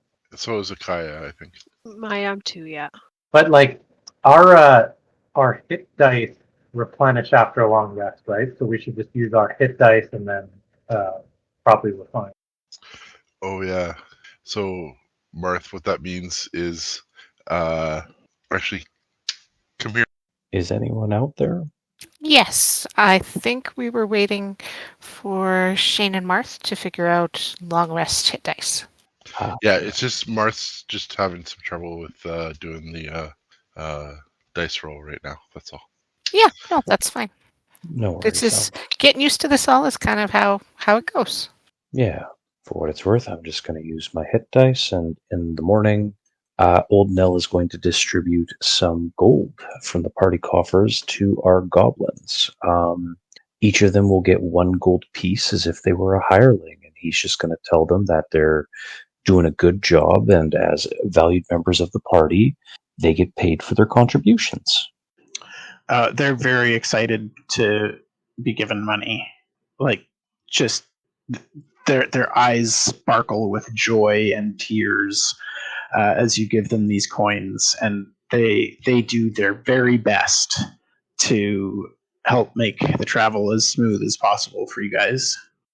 Ulnan, could I respectfully ask you to subtract 3 gold from our total, please? Mike, hello? It's done. Ah, thank you. So, shall we be on our way? Let us be on our way. Where's everybody riding in the wagon? Where I can look around. Who's sitting shotgun with old Knell? I will. Oh, go ahead. No, never mind. If Deacon goes up there, that's fine.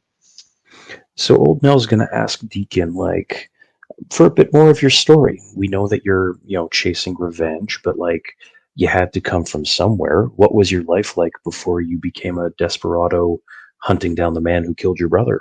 He is just going to kind of chuckle and look down and sort of spit on off the wagon onto the ground. Say, well, friend, truth be told, I was a bit of a gambler in my youth. I really didn't get up to much good. Took a bit of tragedy for me to grow up. You mentioned that you were your grandfather had given you words of wisdom. Did he raise you? Well, I would say he was definitely important in my life, and he did raise me in a sense, but like Ma and Pa, they were definitely around, and they're still around back home on the farm. Now, Granddaddy, he died a while ago, but nothing sinister, of course. He just died of natural causes.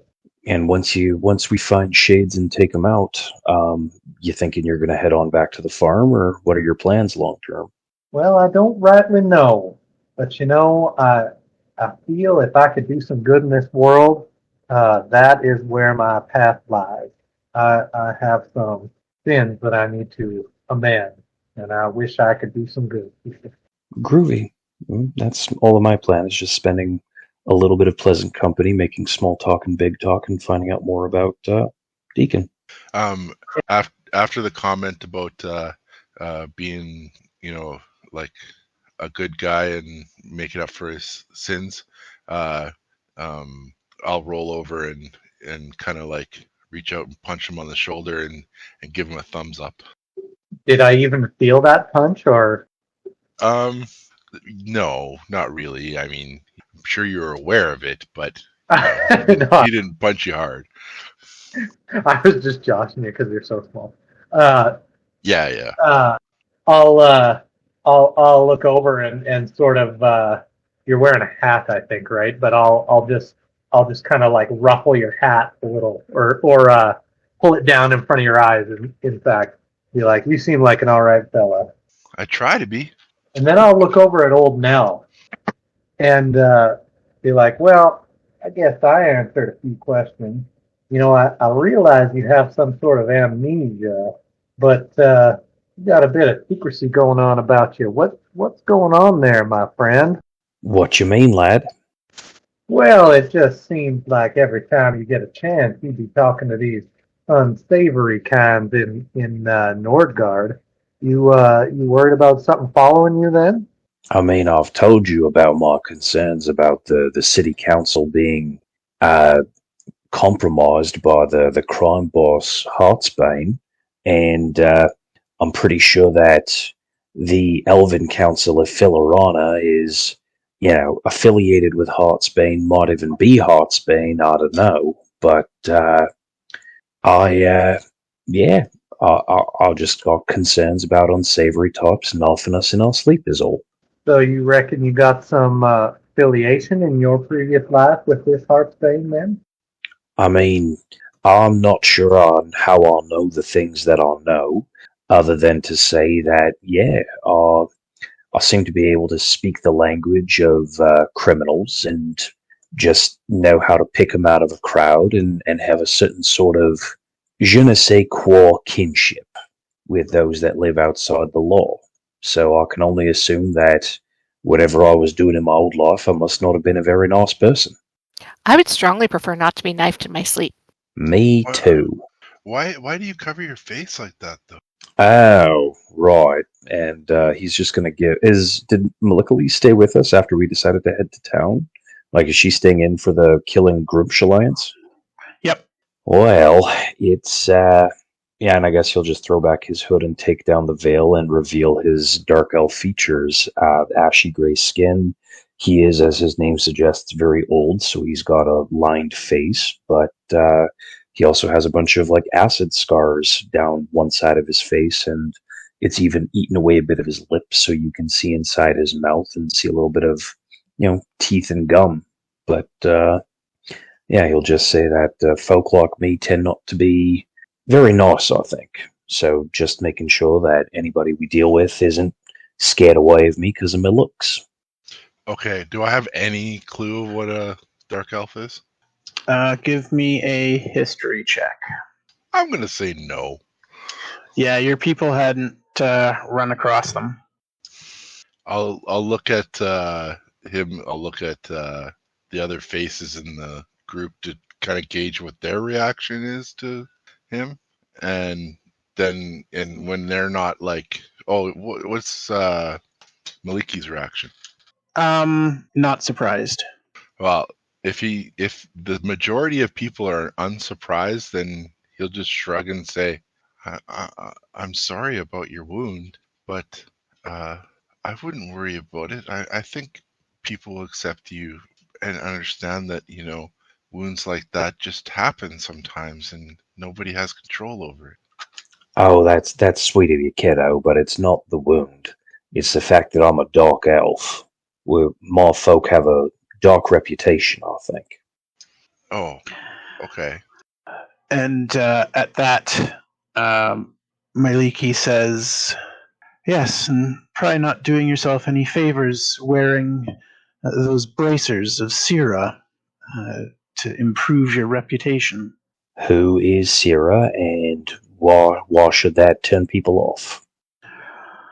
Have you heard of Lolth before? Have I? And have I?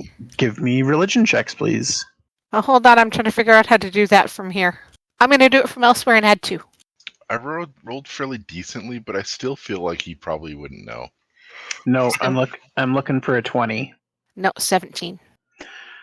Well, Lolth and Sira are 2 gods of the Dark Elves.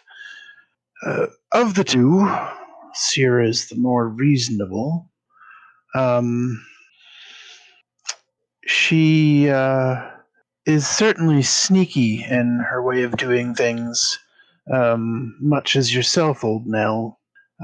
Favors snakes, where Lolth is insane and prefers spiders. I would not wish to run into either of them, but if there was one that I could attempt to make a deal with, it would be Sira. Lolth, there's no chance. She'll murder anyone she comes across. But Sira can be reasoned with and would obey a treaty if we came to one. Would certainly find a way to twist it to her advantage and try to break free of it and murder us all, I'm sure. But if you could create something airtight, she was bound by it, I would trust her to keep it. Is she an evil god? Oh, yes. Make no mistake there. They're both evil. Oh. And what would be her, her ideals then? Like if your ideals are nature and the folk of the forest, what would she be looking after? They're both mostly out for themselves. Lolth is primarily a goddess of dark elves. As is Sira. They have overlapping interests. They simply have different ways of going about them. Let me put it this way. Lolth would be happy to have her followers storm to the surface and murder everyone they came across.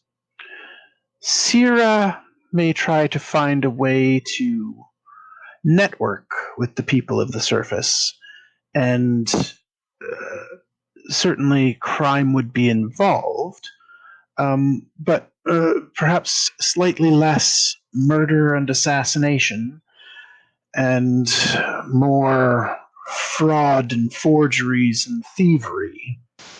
Well, neither of them sound like the savory, Pat. I reckon we should See if we can avoid them or get rid of them if we can. I definitely agree with you on that. Is there any more conversation that anybody's interested in during your travels? Not really conversation, but is anything that was said about those goddesses shaking anything loose about old Knell's memories? I would say not likely. How old is old Knell? 500? Maybe then. 1 second. Nope. Nothing's coming back at the moment. Okay. While we are traveling, I am going to use my disguise kit to doll myself up as not Aquatic Elf version 3. Okay. It sounds like there would have been a lot of blue makeup involved. I also suspect the farther we get away from Nordgard, the less I'm going to be doing that. Just a quick question, you guys. Are we shooting for 10 or are we playing a bit longer? Not that it matters to me. I just want to know if I should light a cigar or not. Well, I mean, I think you should live longer and not light a cigar. How about that? No deal. No deal. I don't know. Usually we play on weeknights, and it's usually around 10:30ish. So it's kind of usually 10 or 10:30. It's up to you guys. Like since it's a weekend, I'm pretty cool for whatever. So for me, it's we could play till 2 in the morning if you want. I cannot do that. No, I don't think I could either. All right, cool. Just so you know, Shane, I've decided on not living longer. There you go. Enjoy. Another 9-inch nail in the coffin. Yeah, one more nail. No big deal. Yeah. Well, 2 a.m. is out of reach, but I'm good to keep going a little bit longer. Does anybody have any other conversations they want to get to today? I think I'm good. We could keep pressing forward towards wherever it is we're going. I can't call them in. Gold's Rest. That's the one. All right. So you guys are trucking your way through the woods. When you come across a bit of a hill, there's steep cliffs around it at regular intervals. And the snow has melted. The weather's been better, but the autumn colors are out. It looks quite beautiful. Ryan, on the way, can we be watching for any place that looks like it may have also had a meteor fall? Certainly. Yep. Nothing's come along so far. It just occurred to me that we should probably explicitly state that. There's something weird with my vision. Maybe I'll refresh to see if that fixes it. No, it's the same thing for me. It's all of the little rock placements is creating like a big shadow kind of thing for your vision, right? Yeah, it's kind of interesting. It's the trees. Yeah. Right. I was going to say the trees. Can't see the forest for the trees. For what it's worth, old Knell can vaguely catch a shape up on the hill. And I can't figure out how to unselect the cart. I'll just delete the cart. That always causes problems for you guys. I'm just taking it with me wherever I go. Is the plan. Oh, old Knell's going to hiss at Nibbs and is going to say, "Lad, there's something up there. Careful." All right. I'll go stealthily. Not that stealthily. No, not that stealthily. Should be their passive, shouldn't it? Or are they actively listening for us? Oh, yeah, sorry. Look at me being a rural idiot. Yeah. Deacon. So when you come up to the cliff face, it's rough terrain getting up and over. It's a 10-foot climb, so it costs 20-foot movement to get up and over to where you are. Okay. I can't see anything right now. Is it daytime or? No. It's getting towards evening, later in the travels. So the sun is starting to get close to setting. The canopy of the forest is making it difficult to see for you. Will one of you people that goes up leave a rope for the rest of us? Then I guess in that case, I will probably light a torch. Unless someone with dark vision wants to scout ahead first. Old Knell's going to slap your hand when you reach for the torch, and he is instead going to cast Dancing Lights. It has a 120-foot range, and I can create up to 4 torch-sized lights. So rather than lighting ourselves up, we are going to light up the area, and I'll just, if I could ask for 4 lights, I'm going to lay them out for you here. I like it. I can get all the way up there, so here we go. And so that's 40-foot dim, 20-foot bright? It doesn't specifically say that it creates. Each light sheds dim light in a 10-foot radius. Here, I'll just post it. Okay. Deacon, quit moving closer, dang it. There's lights there so you don't have to get right up there. I can't see anything. I can't see where anybody is. I thought you guys were moving up that cliff. No, nobody's moving up there. You just see some dim lights appear in the forest ahead. Try refreshing your screen. It might help. Well, I think the problem is that it's dark out and he doesn't have night vision, and I told him not to light a torch. But Yeah. Old Knell, Right. Old But I Knell, can see. Old Knell will grab Deacon, so you can assume that I'm right beside you. You can just sort of, if you wait there, Old Knell is with you, and he'll. Can you see the lights that I've created on the horizon there? I can, and there's lots of shadows and stuff, but I definitely can see that there is something going on. Those shadows are the trees. Yeah, I refreshed and it didn't change anything, so it is my dark vision. Damn, and I'm not going to have any dark vision until level 11. All right. So when the dancing lights appear and create some dim light over there, you hear a rumbling voice from far away say, "What you guys doing? Oh, lights at night no good. How ambush with lights?" Speaking common? Oh, yep. Okay, whereabouts did we hear that voice speak?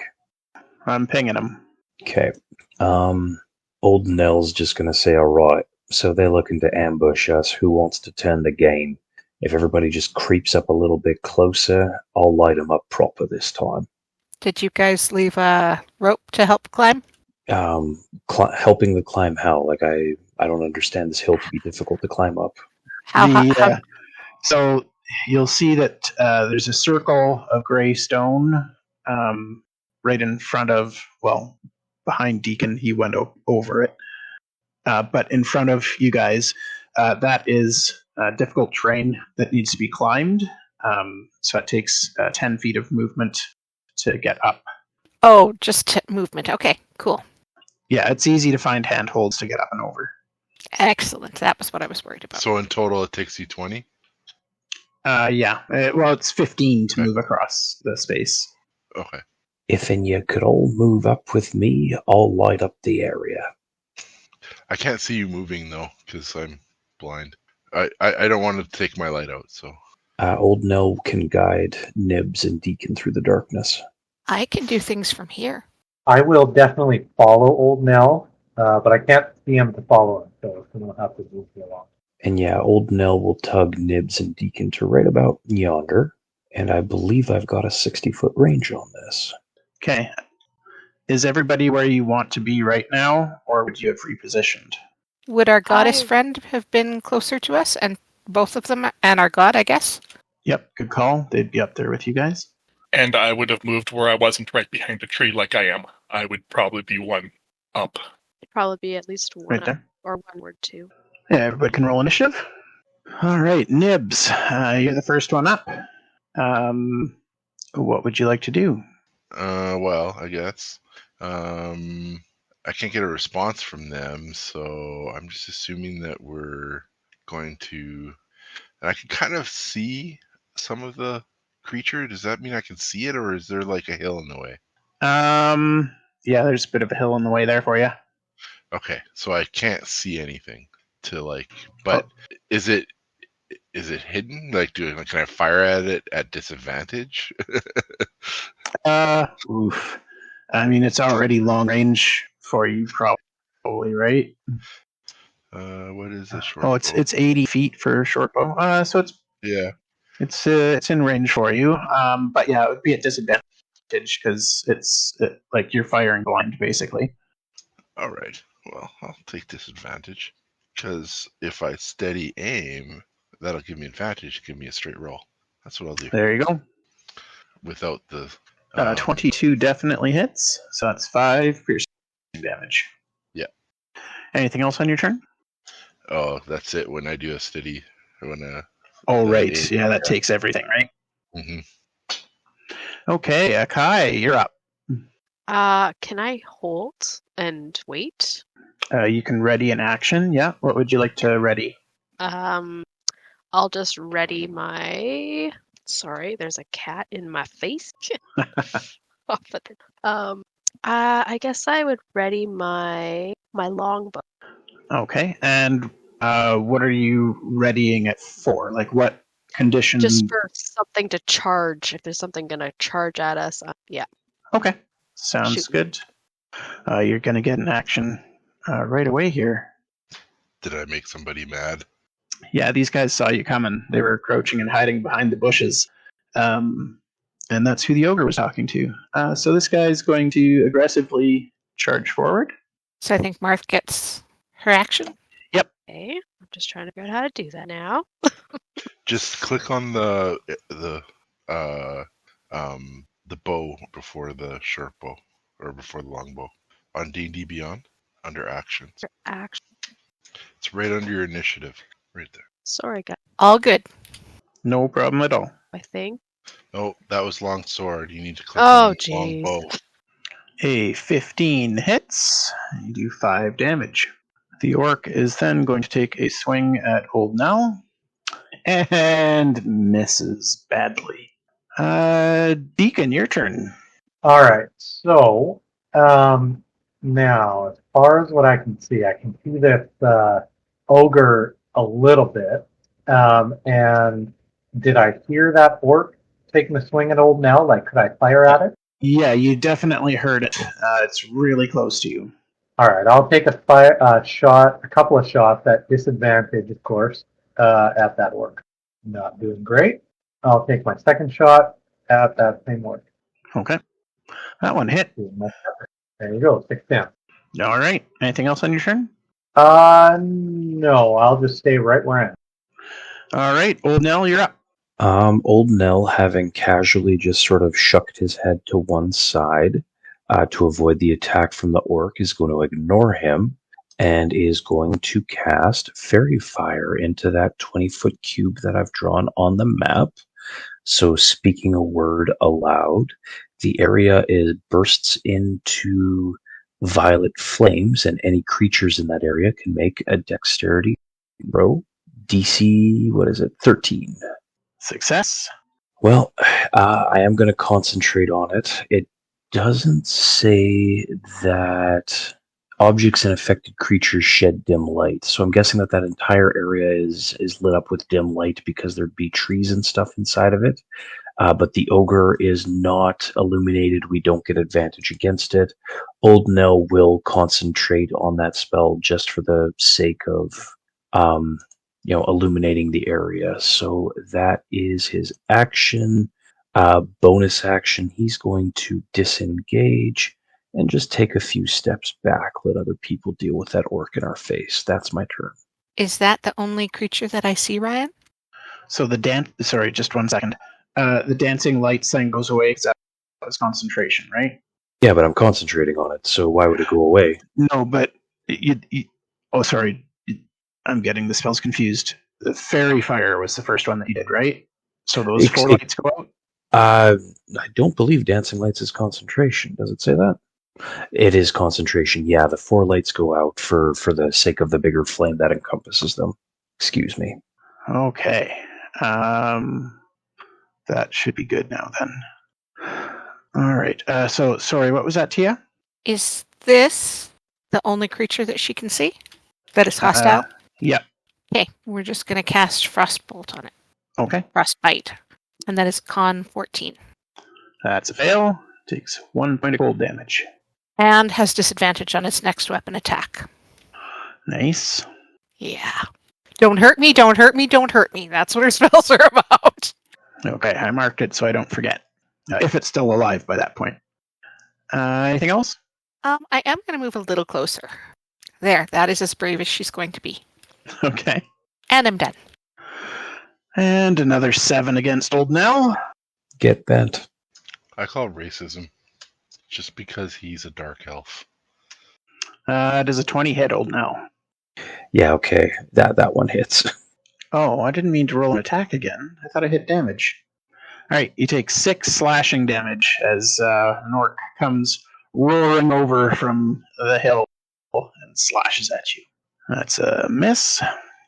Tempest can't really see anything. He also doesn't have dark vision. Like, he's hearing where the combat's coming from, so he's taking a step forward, but he's not swinging until he gets a better read on things. Ulnan.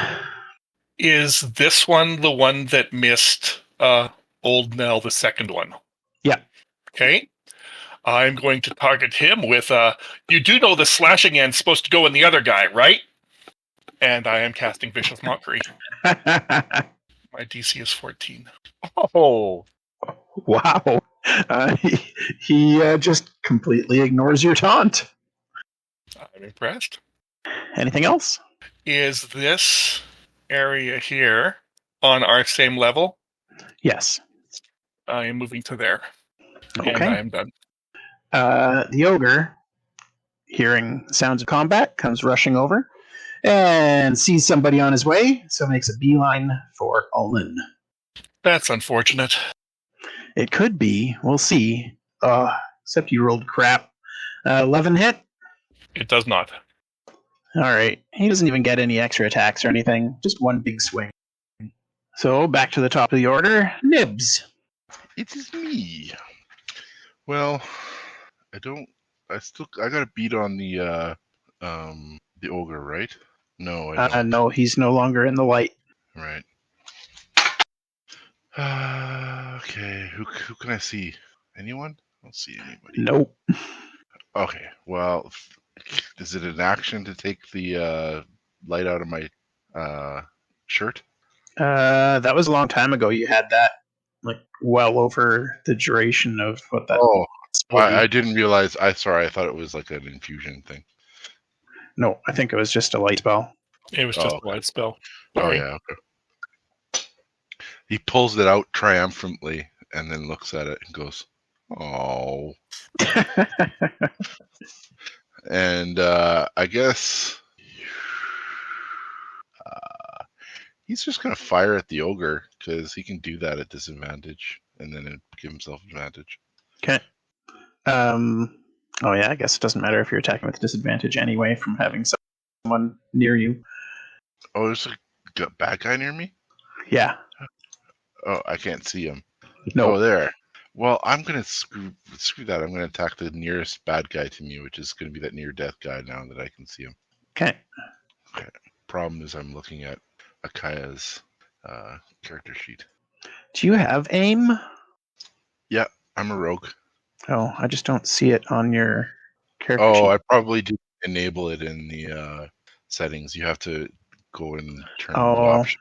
Yeah, it does. Like everybody's supposed to have it, so. Okay. Yeah, I'll go do that after this. Sure. Not so great. 13 hits. 7 points. Down he goes. That would be 14 points, right? Because I would have got the sneak attack on it. You have somebody within 5 feet of you.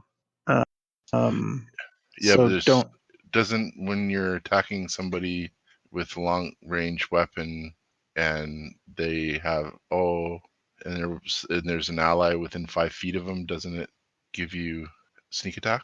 Well, you were attacking the guy right beside you, right? Oh yeah, right. I changed. Sorry. Yeah. I'm sorry. So, so you have somebody within 5 feet of you, and I think your sneak attack requires you to be away from everybody, right? No, it's just another option. I think that swashbucklers, maybe not at this level, but I think swashbucklers get sneak attack if you're one-on-one. Yeah. I don't need to have advantage on the attack if no other enemy target is within 5 feet of me. So he would have got it.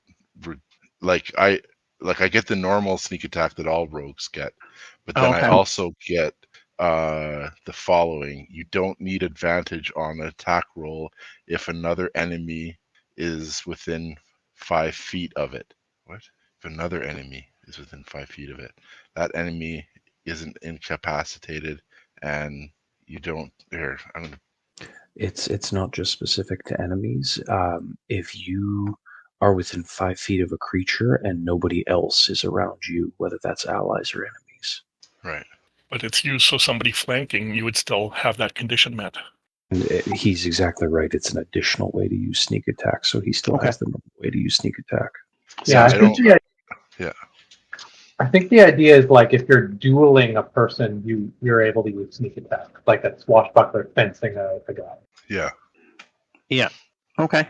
So yeah, you killed the orc. Which there was no, like, I killed it with a 7 of damage, didn't I? Yeah. Yeah. So. But it's still good to know how the sneak attack works. All right. Anything else on your turn? No. Oh, I guess actually I can do stuff. Look, Ulnan looks like. Oh no, I don't know that he needs help.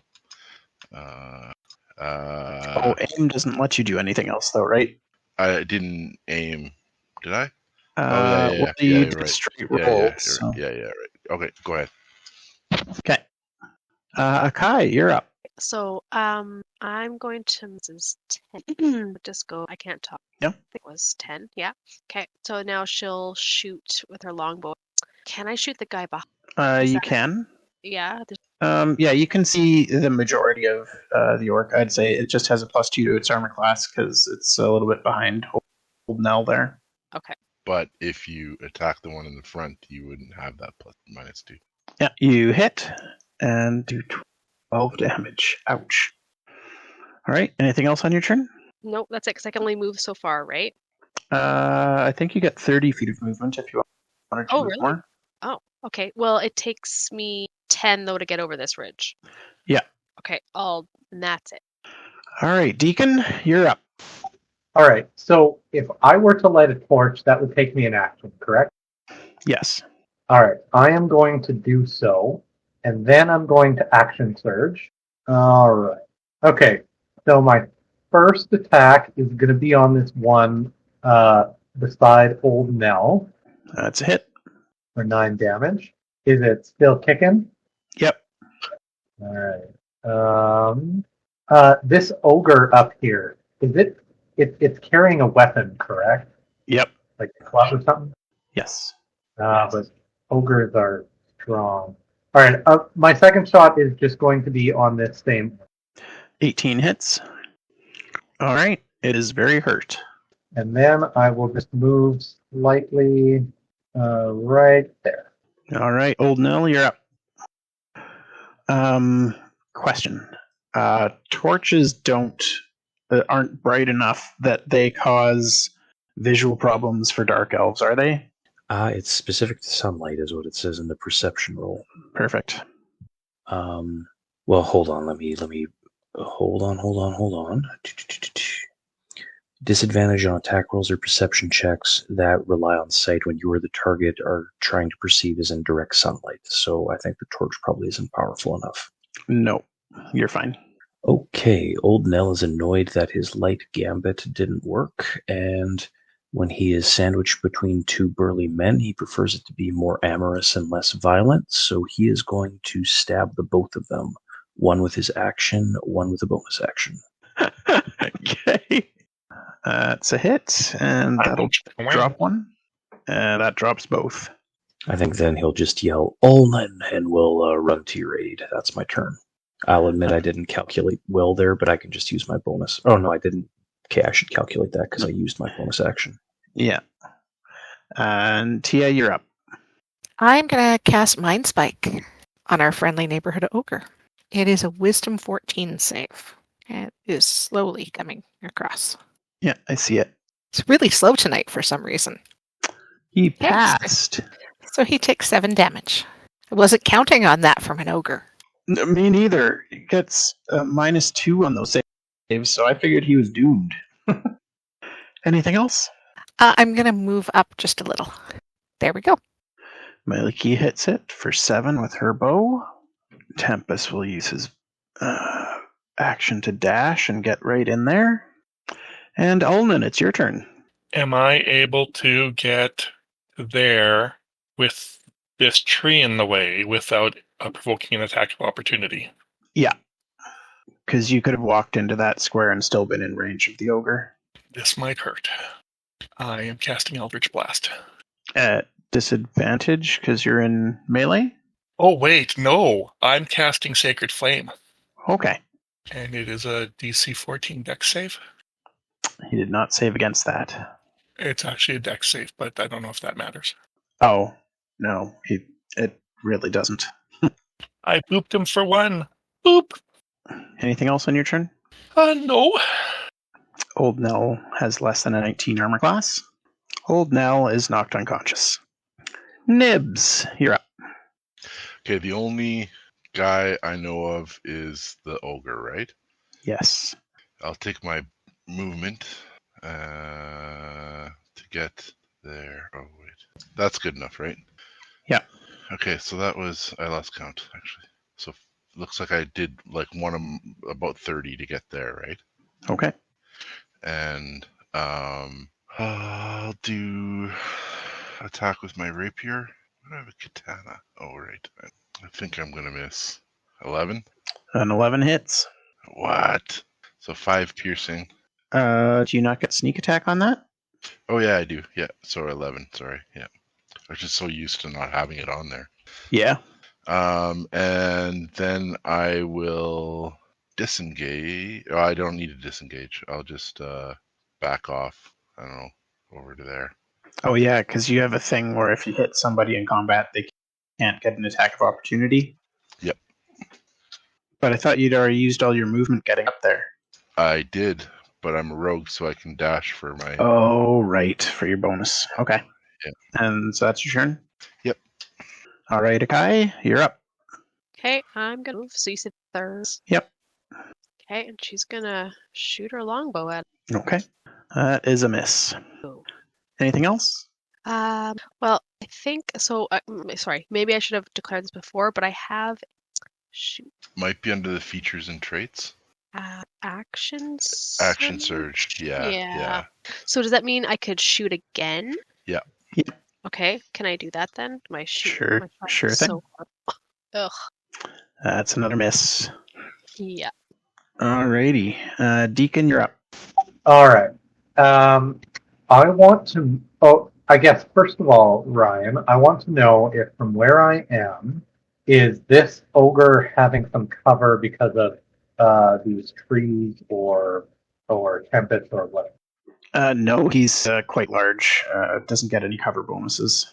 All right, then I'm just going to stay right here and shoot him. And with that hit, I'm also going to use Distracting Strike. So after I do the damage or whatever, the next person to attack this thing has advantage. Oh, nice. So 7 damage, and then I'll just attack it. So with advantage? I think it's the next thing other than me. Yeah, it says that the target by an attacker other than you. Okay. That attack hits. All right, and that is my turn. Alrighty then. Tia, your turn. Oh, he's near death. Maybe we'll just do a magic missile. Wow, I'm just rolling minimum damage left, right, and center tonight. So that's 6. That is. Alright, he's still up. Anything else on your turn? No, I'm good. Not sure if you want to roll for a crit, but she would have had advantage there Why? because of my distracting strike. Oh, right. Yeah, I'll check it. Not a crit. And down goes the ogre.